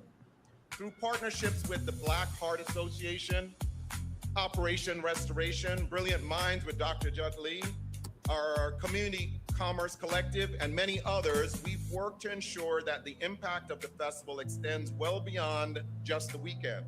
This year, we've gone even deeper, from Juneteenth programming with the Louisiana Afro-Indigenous Society to create to heal, supporting formerly incarcerated women, to youth wellness experiences at Ashe Cultural Arts Center, to an expanded community commerce collective. We're building something designed to create value long after the music ends. This isn't about changing who we are, let's be clear. It's about expanding the work we've always believed we were called to do. None of this happens without your partnership. None of this happens without your support. So today I want to recognize the city of New Orleans again, the state of Louisiana again, our civic leaders who are here with us, our sponsors, our volunteers, and our community organizations. And the extraordinary Essence team. Can I get a round of applause for this team that has worked? It does take a team to make something happen, y'all. Now, I want to take a moment to call out two leaders who are in the room today, who represent the partnership that this has been. First, Mayor Helena Moreno, thank you for your leadership. Thank you for your commitment. Thank you for everything you do to build for this city and for the partnership to ensure that this festival continues to call New Orleans home. I also want to acknowledge our former mayor, Mayor Mark Morial, who as mayor of this city more than 30 years ago had the vision to say yes when Essence came calling. We owe you a debt that this city and the festival should never stop honoring. You know, I learned something over this past year. The strongest partnerships aren't built because everyone agrees all the time. They're just not. They're built because everyone agrees on what matters and how to put the work in to make that happen. For all of us, that means serving the city very well. It means that this is about creating opportunity for your local businesses, welcoming visitors from around the world, and ensuring that every year Essence leaves New Orleans a little stronger than the way we find it. That is a responsibility we take very seriously. Now let's talk about what's ahead, because you guys want to hear about that excitement. This year's daytime experience is unlike anything we've ever created. The Ernest Memorial Convention Center has become a true cultural destination, and the Essence main stage with Tisha Campbell and Lauren LaRosa, the book festival curated by Nicole Hannah-Jones and Mara Brock-Akil, the food and wine festival with Chef Nina Compton. More than 600 films were submitted from creators around the world. You will enjoy BeautyCon, Unbothered and Well with Kiki Palmer, the Suede Men's Experience featuring DJ Envy, and a first for us, the Car Show, the Global Black Economic Forum, New Voice Villages, and all of it brought together through the extraordinary creative vision of our chief curator, Tiana Taylor, alongside the aunties. This year, the convention center isn't simply where programming happens, it's where the conversations start. And then there's the Caesars Superdome, 3 unforgettable nights ahead. Friday night, Cardi B making her Essence debut alongside an incredible former First Lady in Michelle Obama. Saturday night, Brandy and Monica will share the stage once again, and then the incomparable Patti LaBelle. Sunday night, George Clinton, Parliament Funkadelic, closing out the weekend alongside this very special tribute celebrating the life, the legacy of Aaliyah, curated by Missy Elliott. You got hip hop, you got R&B, soul, funk, across generations, one stage, one community. To our friends in the media, thank you for being here. It matters. Thank you for helping tell this story with care and with accuracy and with continued curiosity, because the story of Essence Festival is bigger than the attendance numbers. It's bigger than the headlines. It's bigger than any one performance. It's the story of what happens when a city, a community, and a cultural institution choose one another, as we've done year after year. People often ask me in my tenure with Sundial and with Essence, what makes Essence Festival different? My answer tends to always be the same. You know, we don't simply make content and produce events, we build community. We don't simply entertain, we create connections. We don't simply celebrate culture, we shape its future. And perhaps that's why this weekend matters, because culture isn't something we inherit, it's something that together we build. So this weekend, let's celebrate the artists who inspire us, the entrepreneurs who build, the storytellers who challenge us, the partners who believe in us, the partners who support us, the city that welcomes us, and the community that has carried Essence for more than 50 years. Welcome to New Orleans. Welcome to the Essence Festival of Culture. Now let's make history together. That was very good. And now let me introduce to the stage someone who doesn't need introduction, our chairman of Sundial, Richelieu Dennis. Please come up as we talk a little bit about what's new this year and the innovation we plan to bring as we transform this experience with you. Richelieu.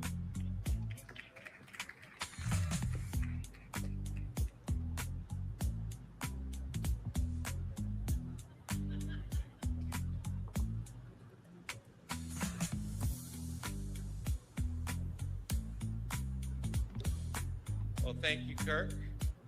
Good morning, everybody. And I think Kirk did a really good job of thanking everybody, so I can get straight to what I want to talk about and not have to worry about forgetting anybody. So if you don't feel like you got thanked and you should have been thanked, blame Kirk. But no, seriously, thank you. It's wonderful to be here this morning. I typically don't speak at these, but I'm excited enough to muster up the Now, I will say this, right?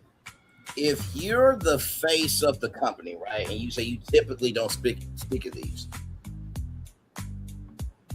I personally have a problem with that because this is your event. You should be excited, be like, oh my God, we are here. Like, and maybe it's because I don't have a position like that I would feel such an honor to be like, oh, some of y'all think I'm in for it, right? But that's just me. Let's continue on. Energy to do it this morning because I want to talk about innovation, right? When you take a brand that's 50 plus years old, you take a festival that's 30 plus years old, and you've got to make sure that it stays here another 50 years, another 30 years, another 100 years. You go through growing pains. You have to make decisions and you have to do things that aren't going to be popular with everybody, but that are in the best interest of everybody. And so what we've been doing for the past 2 years is transforming. And unfortunately, we have to do it very publicly, but also fortunately, we get to do it very publicly. And because we get to do it very publicly, we get to learn, we get to listen, and we get to take that learning and then execute it. And then the best result that comes out of that is when people can see it and say, oh, that's what my feedback was. Oh, that's where this is going. So I want to start this morning with what you have on your chairs.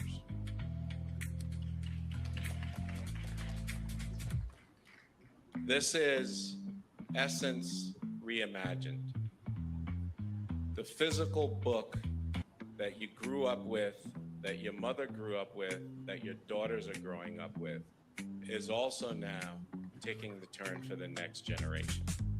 So what you're seeing now is better paper, larger size format, incredible photography, deep storytelling, which is what's missing today from our community and from our publications. Long form storytelling, where you can sit and read and share and be proud to learn something from somebody that you admire, but also now have the ability to give that feedback and share what you've learned. So we're very, very proud of this book. And what makes it even more astonishing. By the way, Essence is a magazine, not a book, but that's neither here nor there. Are the beautiful ladies that have taken on the task of curating this festival experience that you're going to have this week on the front. And then the woman that has put us on her back and taking us through these very, very tumultuous times, right? And is providing us the stability, and in here, the words of how she's thinking about where we've been and where we're heading. And so very important that we have this type of content in our lives, not just the quick, fast stuff that gets thrown up, but deep thought that's driving our community and that our daughters can now look to emulate. So that's the first big thing we got today. The second big thing are the new experiences. When we talk about the Essence Festival of Culture, it's really capturing all of those things that not just drive our culture, but that also stabilize our culture, that bring our culture joy, that bring our families and our communities together, that keep us together, that gives us things that we can all relate to, that we can refresh from, and that we can take the learnings and go home. So you're gonna see the programming this year, extraordinary. Sorry, y'all. But there's also some she incredible was black. new things that are coming in. One, She looked my beautiful. favorite and what I'm most excited about is the DJ MB Car Show. All right, that's gonna be you're gonna see there a collection of American history, American muscle, all through and through, all years, all generations, all the things that your dad worked on, your granddad worked on, that your sons worked For on. them trying to bring in more of a male focus to the festival. I'm proud to announce we have a new partnership with Cadillac F1. They're doing the barbecue on Saturday. So bringing F1 and Cadillac to New Orleans, very, very exciting, right? It's a sport that's growing very rapidly, and it's a sport that is inviting us in. And so being able to bring that to New Orleans, I think is extremely exciting. And then the team that worked on that did a phenomenal job making sure that it happened. And then we have Fourth Rope. So what many of you may not know is that Fourth Rope is the second largest wrestling platform in the country. And it is a Black platform. So as we talk about developing Black businesses and Black infrastructure and in the Black community, as live sports is taking off, this is the place for us to start to experience that. So you're going to have Fourth Rope here this weekend. So please go support on Saturday. And what people don't realize is exactly how many women not just participate in the sport of wrestling, but that are also big fans. That's very true. So My sister was a huge fan of WWE, so there are a lot of Black women that love some wrestling. That's very true. Incredible is the Essence Film Creator Podcast Festival. We're bringing the platform of creators to New Orleans. Give New Orleans creators a platform and exposure to national brands. Now, we'll say this, right? I think something that could be cool for next year's festival, because I do believe this festival will come back. I do. I think the Essence 100 would be cool. Now, you know, there's the Ebony Power 100, right? But here's how the Essence 100 will work. It wouldn't work as honoring 100 people.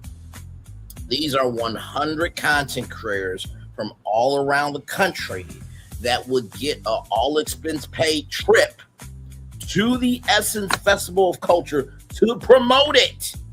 Okay, you work with Canon to give everybody a content creator kit. You pay for their flight. You pay for their room. You pay for them to go to the concerts. Okay, they get all access pass and everything else. Get to be a part of Media Row. I think doing the Essence 100 every year would be cool because, first of all, imagine if you got an email from Essence saying, congratulations, you've been selected as one of the Essence 100. We're going to fly you to the festival. I think that could be a great thing. I really do. Brands. Give them 4 studios. Oh, and not to mention, too, exclusive events only for the Essence 100. Where they can record 3 on the main floor.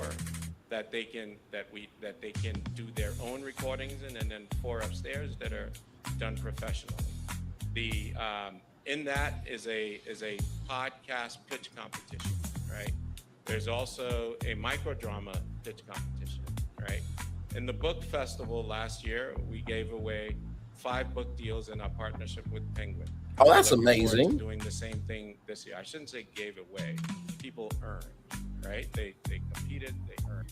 They did compete, but also too, they did give away, through the power of earning 5 book deals. That's a huge deal. We're looking to do the same thing in the creator economy, bringing the creator economy here to New Orleans, making this the epicenter of where those creators get opportunities and giving them opportunity to interact with the brands that we have as partners and giving them the opportunity to earn with those brands and to build with those brands. So when we talk Festival of Culture, you notice I haven't said anything about the music part.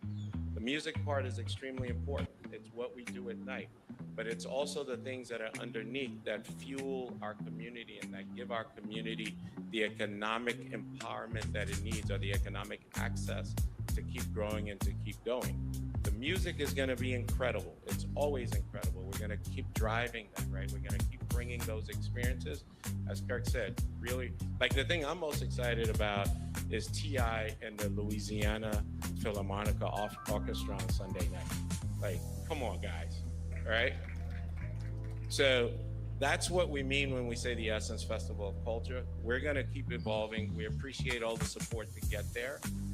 It's not been easy, and it's not going to be easy. We've got a lot of work to do ahead of us, but we're looking forward to it. And with partnering with this great city and the work that we plan on doing, we're almost there, y'all.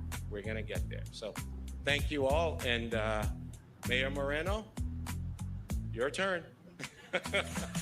Thank you, everybody.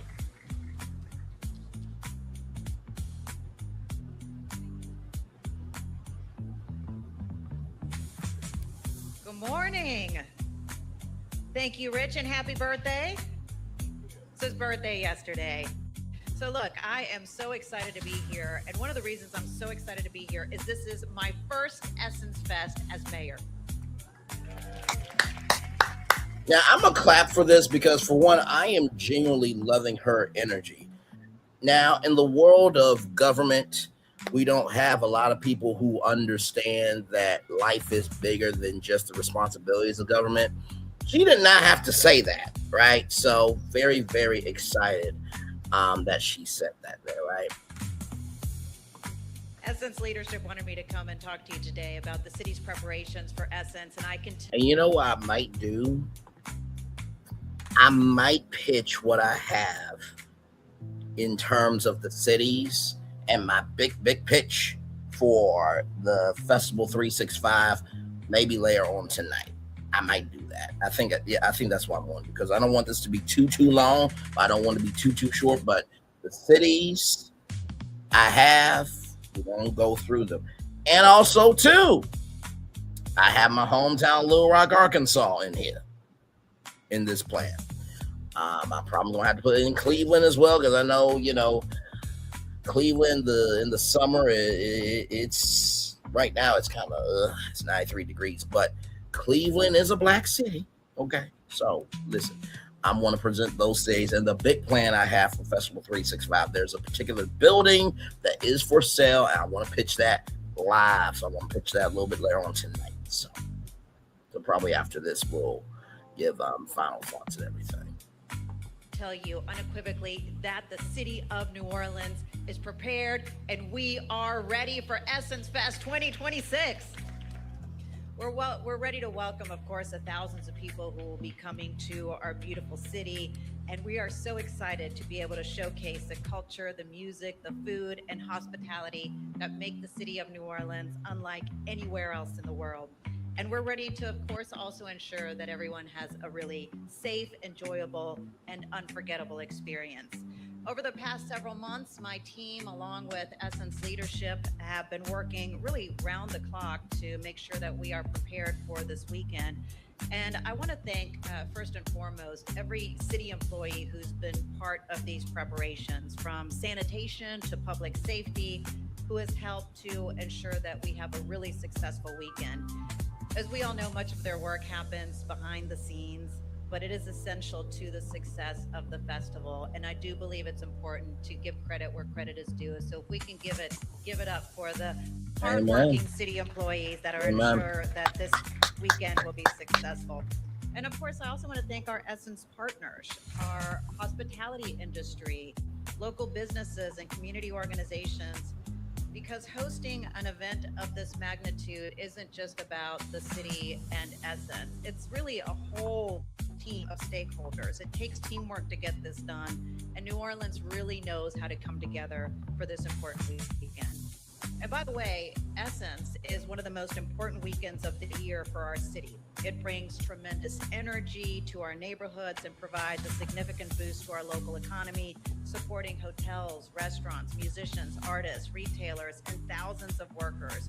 But beyond the economic impact, Essence reminds the world why New Orleans is a cultural capital.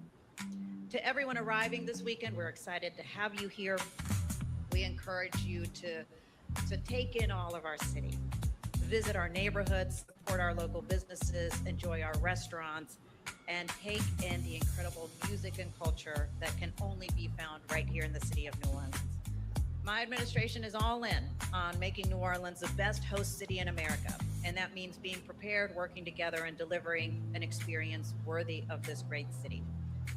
This weekend is a celebration of Black women. It is a celebration of culture, but it is also a celebration of New Orleans. And Kirk, you talked about the human experience and important and memorable moments that'll happen during Essence Fest. And last night, I had my annual Ladies' Night Essence Fest kickoff event at Gallier Hall. And one of those moments happened. We had the iconic, amazing Irma Thomas, who we were honoring last night. Yes. Who, by the way, was one of the artists who promoted the very first Essence Festival many decades ago. So last night, we're honoring Irma Thomas. And in honoring her, the also phenomenal and amazing Tanya Boyd-Cannon decided to start singing It's Raining, Mayor Morial. And the music started with a drip, drip, drip. And here comes Tanya singing. But guess what happened next? Irma took the mic and they sang together. And I can tell you that that moment is something that I will never forget. But to the women who were in that room, there were tears. There were mothers and daughters hugging. It was that moment. It was that human experience. It was that memorable moment. And those are the types of moments that Essence Fest brings. And so I'm excited for many memorable moments that'll happen throughout this weekend. So on behalf of the people of New Orleans, welcome to Essence Festival 2026. Have a safe weekend. Enjoy everything our city has to offer. And thank you for being part of this incredible celebration. Welcome to New Orleans. Beautiful job.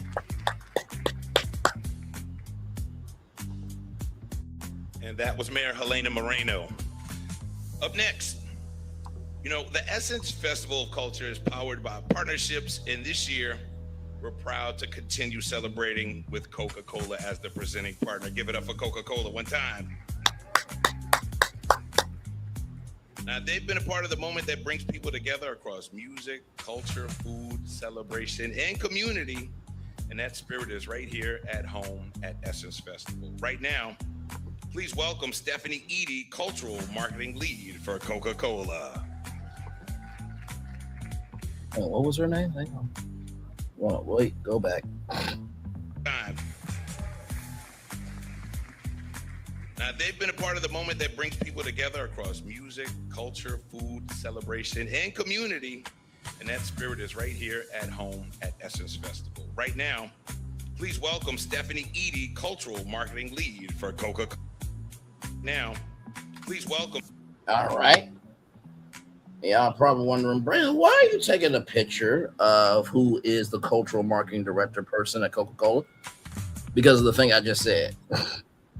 See, what people don't really understand is that if you really want to be somewhere in life, you have to know who Stephanie Eady, cultural lead for Coca-Cola. Say less. Thank you so much. Marketing lead for Coca-Cola.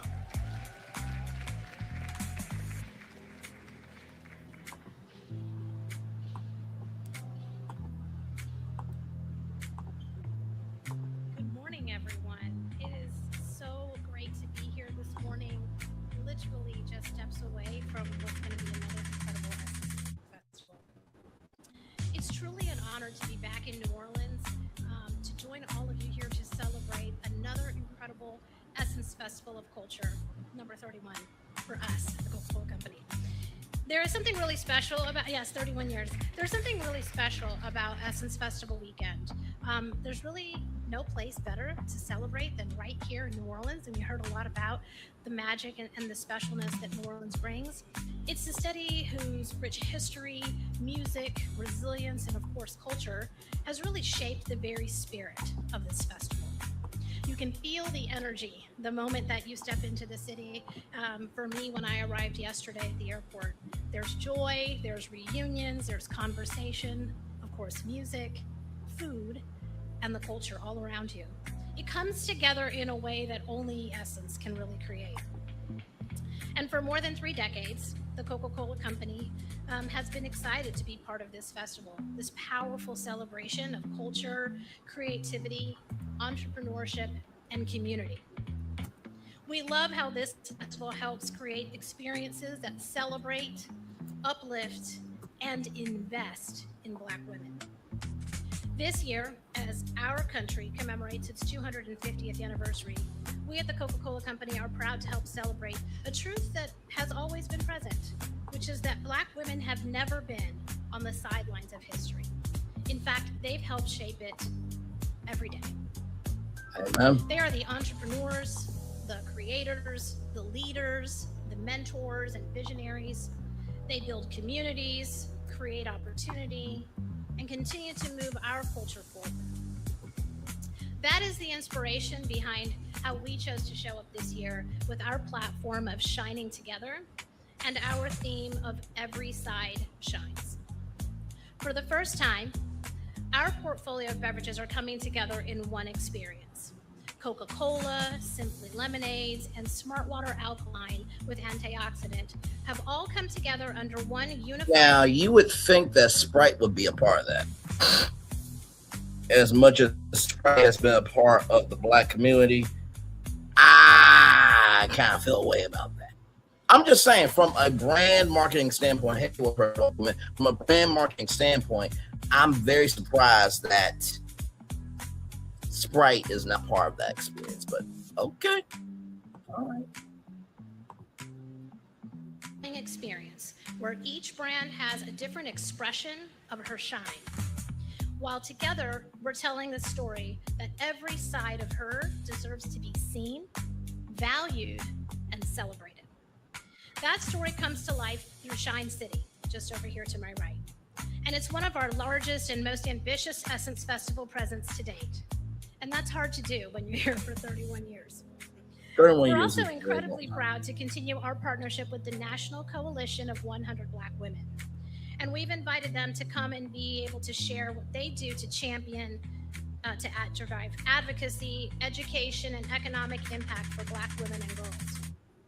Just steps away from our Shine City marketplace, we will feature Black-owned businesses, entrepreneurs, and community organizers that are driving innovation and creativity, as well as economic impact.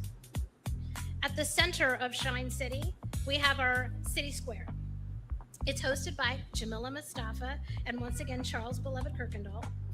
And through this weekend, it will feature cultural conversations, interactive experiences, community celebrations, and performances from artists like Mario, Coy Leray, Destin Conrad, Normani, and a host of others. These special guests will bring the spirit of shining together to life. Our commitment to investing in the next generation continues through The World is My Yard, which is our HBCU immersive experience. And the yard is open during the weekend of festival, where you'll be able to experience the legacy and excellence and the cultural impact of what historically Black colleges and universities really mean. For those who are looking to take a moment of recharge, the Smart Water Social Club offers the perfect space to reset, reflect, refresh, and pour back into yourself. Because we believe that caring for yourself is just as another important part of how you show up for your community. Amen. And while each of these experiences are unique, they are really united by one purpose: to celebrate Black women, to invest in communities, to create opportunities for entrepreneurs, and to support the next generation of leaders. To really help ensure that each person who walks through Shine City this weekend leaves feeling seen, connected, and inspired. This has been a partnership that really has been close to our heart for the 31 years together. And we continue to be inspired how we all show up and how we show up through this partnership. So on behalf of the Coca-Cola Company, to our partners at Essence, to the mayor and the city of New Orleans, thank you for your trust, your collaboration, and your shared vision. We also want to thank the National Coalition of 100 Black Women, our HBCU partners, the community organizations we've been partnering with, the entrepreneurs, the talent, all of the agencies, and the many men and women at the Coca-Cola Company who have helped bring Shine City to life. Most of all, I just want to thank everyone for joining me today. This is a wonderful weekend, and today is a really great way to get excited and begin the celebration of what's ahead. I hope that everyone here has an amazing Essence Festival of Culture experience, and you're all invited to join me at Shine City. Thank you. Beautiful. Now, you're probably wondering, Braylon, why are you letting this press conference play? Because I believe if you're going to talk about a story, you need to let all the story be talked about. Sometimes some content creators like to just showcase what they want to showcase. And I don't believe that that's fair, right? If you're going to give your commentary, it should be for the totality of what's happening. And I know that people ratted on Essence last year, but how can we say we want progress, but yet we don't at least hear them out on what they are trying to make progress on?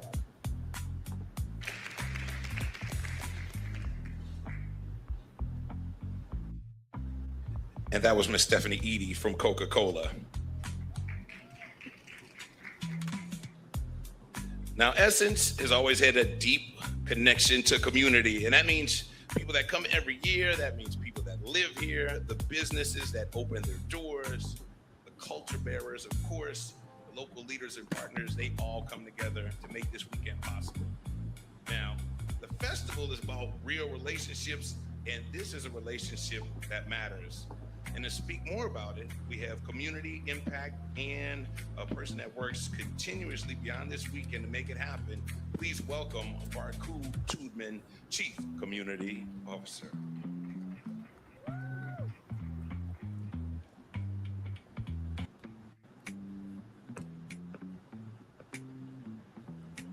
DJ, keep playing that music and get loud. We got Essence Festival of Culture, people. Are y'all sleeping? Come on, DJ, let's go, let's go. We gotta wake this room up. I'm like, where are we? Barku Tudman, Chief Community Officer.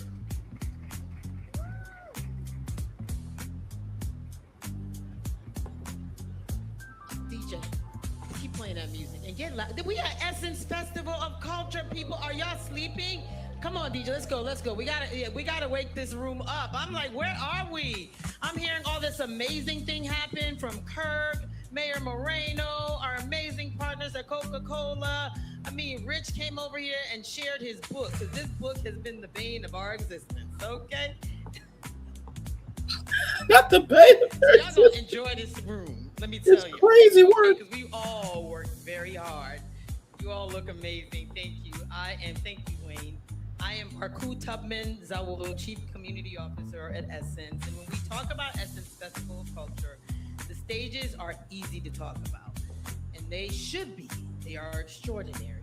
But what makes this festival unlike any other is what extends beyond them. You know, for us, Essence Festival is not 3 days. It really is all year round. And that's how we engage. Our relationship with New Orleans is not transactional. It is transformational. And the proof is not in the program name or a press release. It's in the people.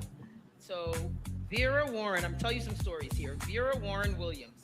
Miss Vera owns the Community Book Center right here in New Orleans for years. She has been a steward of give it up. She has been a steward of Black literature in this city long before Festival Weekend ever became part of her story. This year, Essence worked alongside her to help her bookstore secure the registration needed to be counted as an official reporting outlet for the New York Times bestsellers list. Oh, wow, that is a big deal. The power of Essence Festival of Culture, might I add. Sorry. I always go off script. Just I'm sure that. So do I.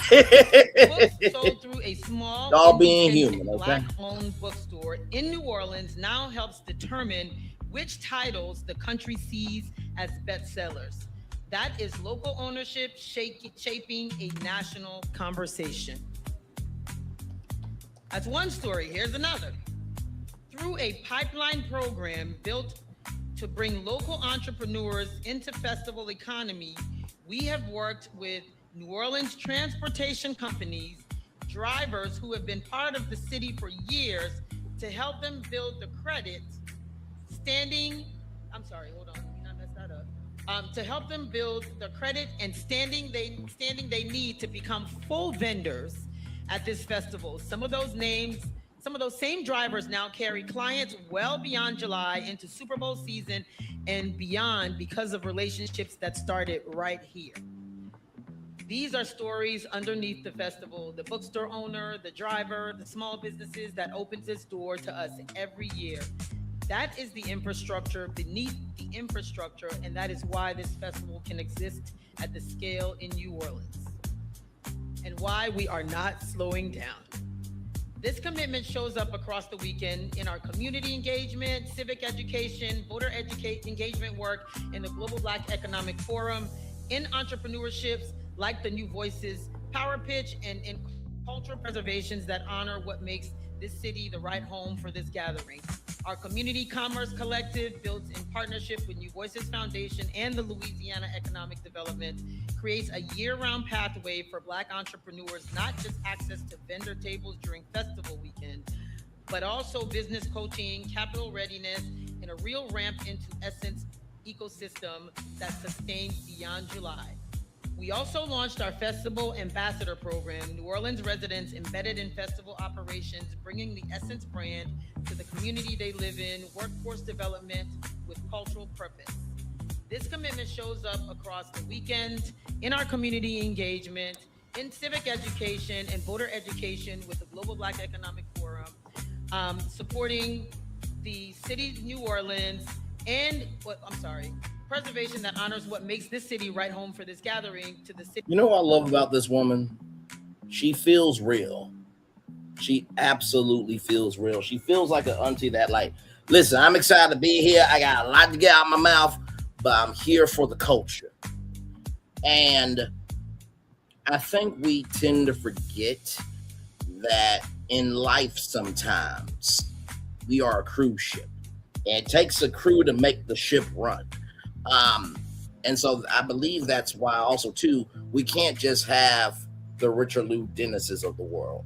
We need people like this woman to be the personality that Richard Lou Dennis cannot have, because he probably doesn't have a personality. Just no shade, no hateration, no dragarization, just being honest. Okay, because I would probably be more of an MC for the Superdome than Richard Lou Dennis. Okay, this sister probably a Superdome host, right? So it's all within context, right? We're almost done here, everybody. City of New Orleans and the host committee and steering committee and our other local partners, we want to say a huge thank you for your partnership, for always showing up. And all of our host committee members in here, raise your hand, because this happens with you all year round. Oh, by the way, I am going to bring up the Festival 365 document during the 8:30 show. So be back here at 8:30. I have to share a quick story that wasn't in the script, but I have to share it because just a few days ago, we had our Create to Heal, where our Essence Create to Heal, which is a part of our community engagement, where we meet women where they are, reminding them that they are seen. And we partner with Operation Restoration in Mavana, and we create a salon where they come and we just make them feel beautiful, makeovers, and just let them go live their best lives. And we also are in the Ashe Culture Center with something for the youth, with the drum circles. So all of that is happening right now, and some happened a couple days ago. But we want to talk Essence Festival, the largest festival in the country that centers the Black experience. We are talking about all of it. And we are grateful to have you here to help us share in this massive magic. So give yourselves a round of applause. And thank you, everybody, for being here. I'm ready to Essence Fest like crazy. Amen. That was great.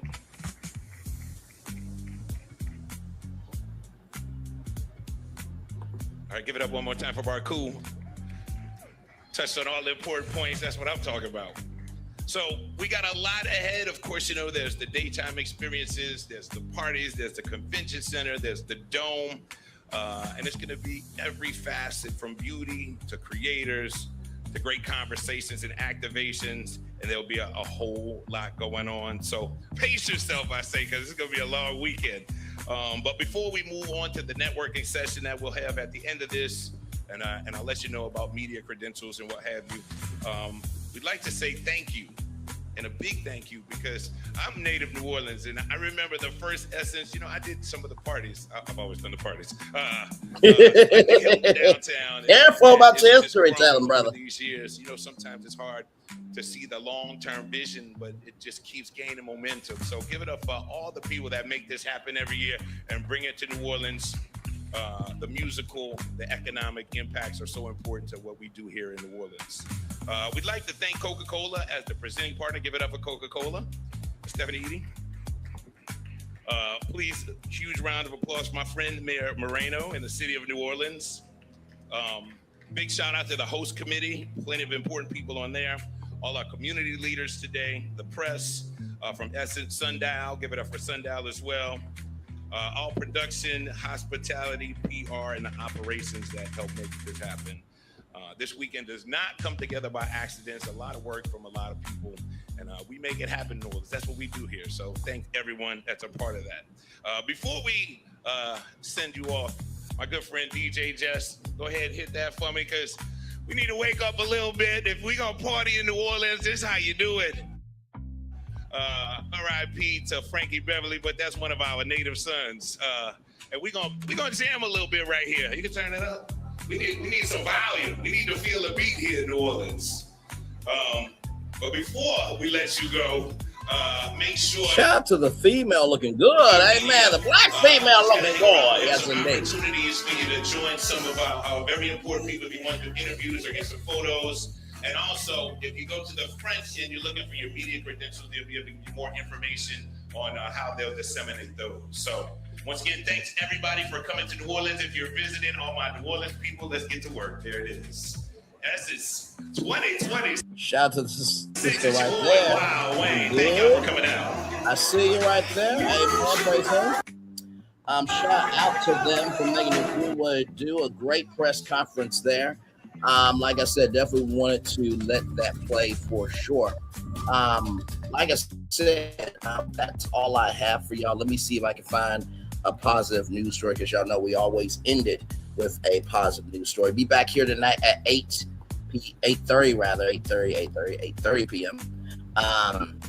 Because we are going to talk about we're going to talk about Essence and could they move to a different city? What would that look like, right? So we're going to talk about that. And by the way, here's some good news right here from me at takeout.com. Yes, indeed, here, Cardi B. Now, this is a great way to kick off the 4th of July weekend. Cardi B scored $60,000 win after Tasha K.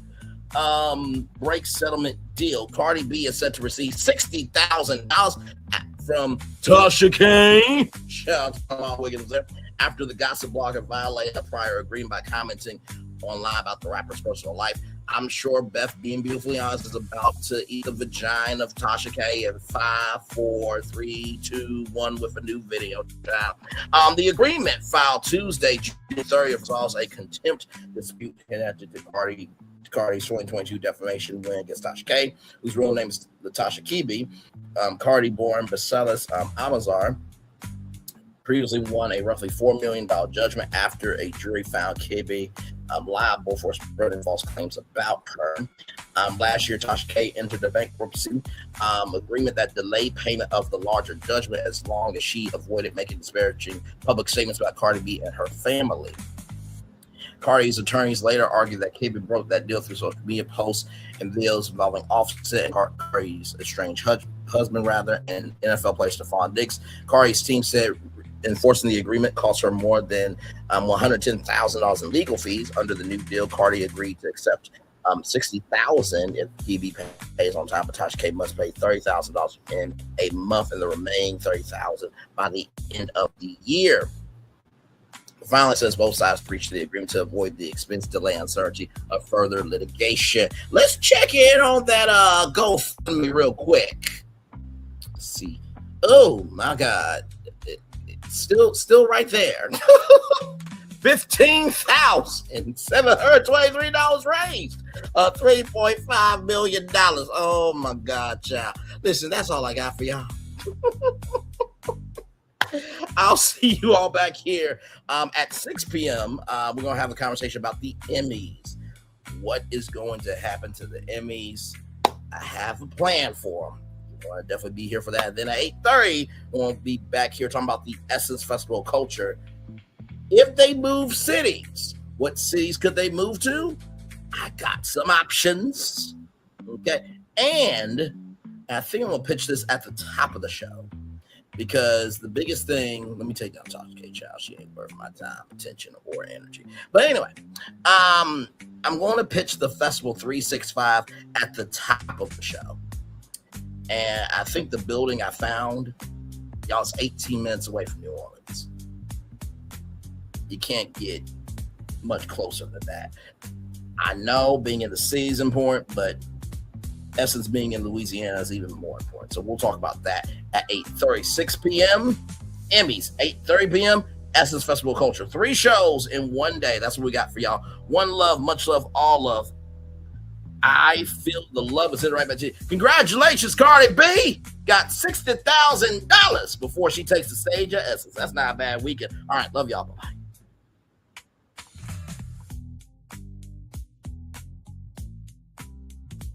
I thought I should tell you they've been talking about you. Yeah, they've been talking about you. They've been talking about the fact that they've done everything they could to stop you and everything they could to block you, but you still win. They've been talking about the fact that they have undermined your success and they have tried to sabotage your seasons, but you keep winning. They've been talking about the fact that even though they don't like each other, they get together to try to kill you, but you keep winning.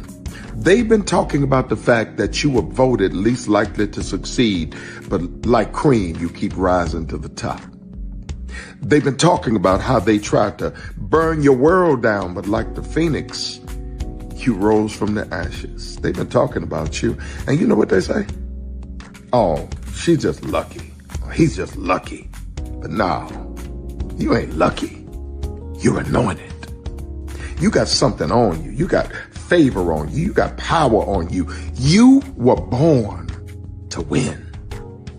Now they can call it luck, but it's grace. They can call it luck, but it's favor.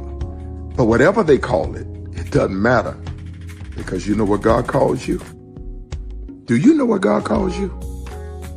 A winner. I thought I should tell you they've been talking about you. Yeah, they've been talking about you. They've been talking about the fact that they've done everything they could to stop you and everything they could to block you, but you still win. They've been talking about the fact that they have undermined your success and they have tried to sabotage your seasons, but you keep winning. They've been talking about the fact that even though they don't like each other, they get together to try to kill you, but you keep winning. They've been talking about the fact that you were voted least likely to succeed, but like cream, you keep rising to the top. They've been talking about how they tried to burn your world down, but like the phoenix, you rose from the ashes. They've been talking about you, and you know what they say? Oh, she's just lucky. He's just lucky. But no, you ain't lucky. You're anointed. You got something on you. You got favor on you. You got power on you. You were born to win. Now they can call it luck, but it's grace. They can call it luck, but it's favor. But whatever they call it, it doesn't matter, because you know what God calls you? Do you know what God calls you? A winner. I thought I should tell you they've been talking about you. Yeah, they've been talking about you. They've been talking about the fact that They've done everything they could to stop you and everything they could to block you, but you still win. They've been talking about the fact that they have undermined your success and they have tried to sabotage your seasons, but you keep winning. They've been talking about the fact that even though they don't like each other, they get together to try to kill you, but you keep winning. They've been talking about the fact that you were voted least likely to succeed, but like cream, you keep rising to the top. They've been talking about how they tried to burn your world down, but like the phoenix, you rose from the ashes. They've been talking about you. And you know what they say? Oh, she's just lucky. He's just lucky. But no, you ain't lucky. You're anointed.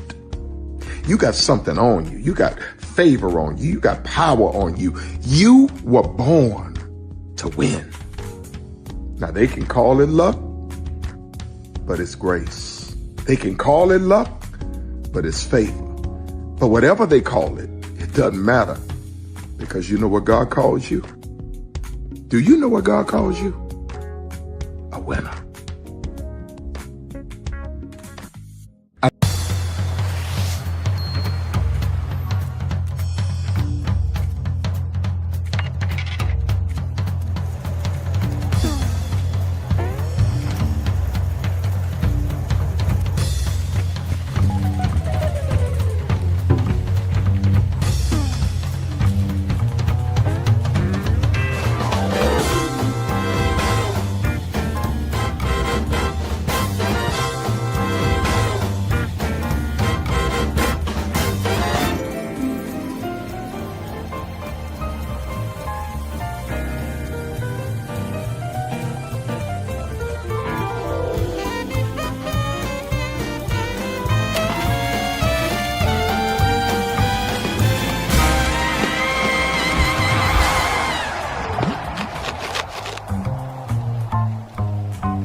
New Orleans don't make a lick of sense to most people. A big city built below sea level that throws logic out the window and beads to strangers. And our chicken is no different. A fast food restaurant selling fried chicken that takes 12 hours to marinate? That makes no sense. But it does make delicious. The best recipe for big flavor ain't about logic. Because you know magic when you see it or when you taste it. We don't make sense. We make chicken. Love that chicken from Popeyes. New Orleans don't make a lick of sense to most people. A big city built below sea level that throws logic out the window and beads to strangers. And our chicken is no different. A fast food restaurant selling fried chicken that takes 12 hours to marinate? That makes no sense. But it does make delicious. The best recipe for big flavor ain't about logic. Because you know magic when you see it or when you taste it. We don't make sense. We make chicken. Love that chicken from Popeyes.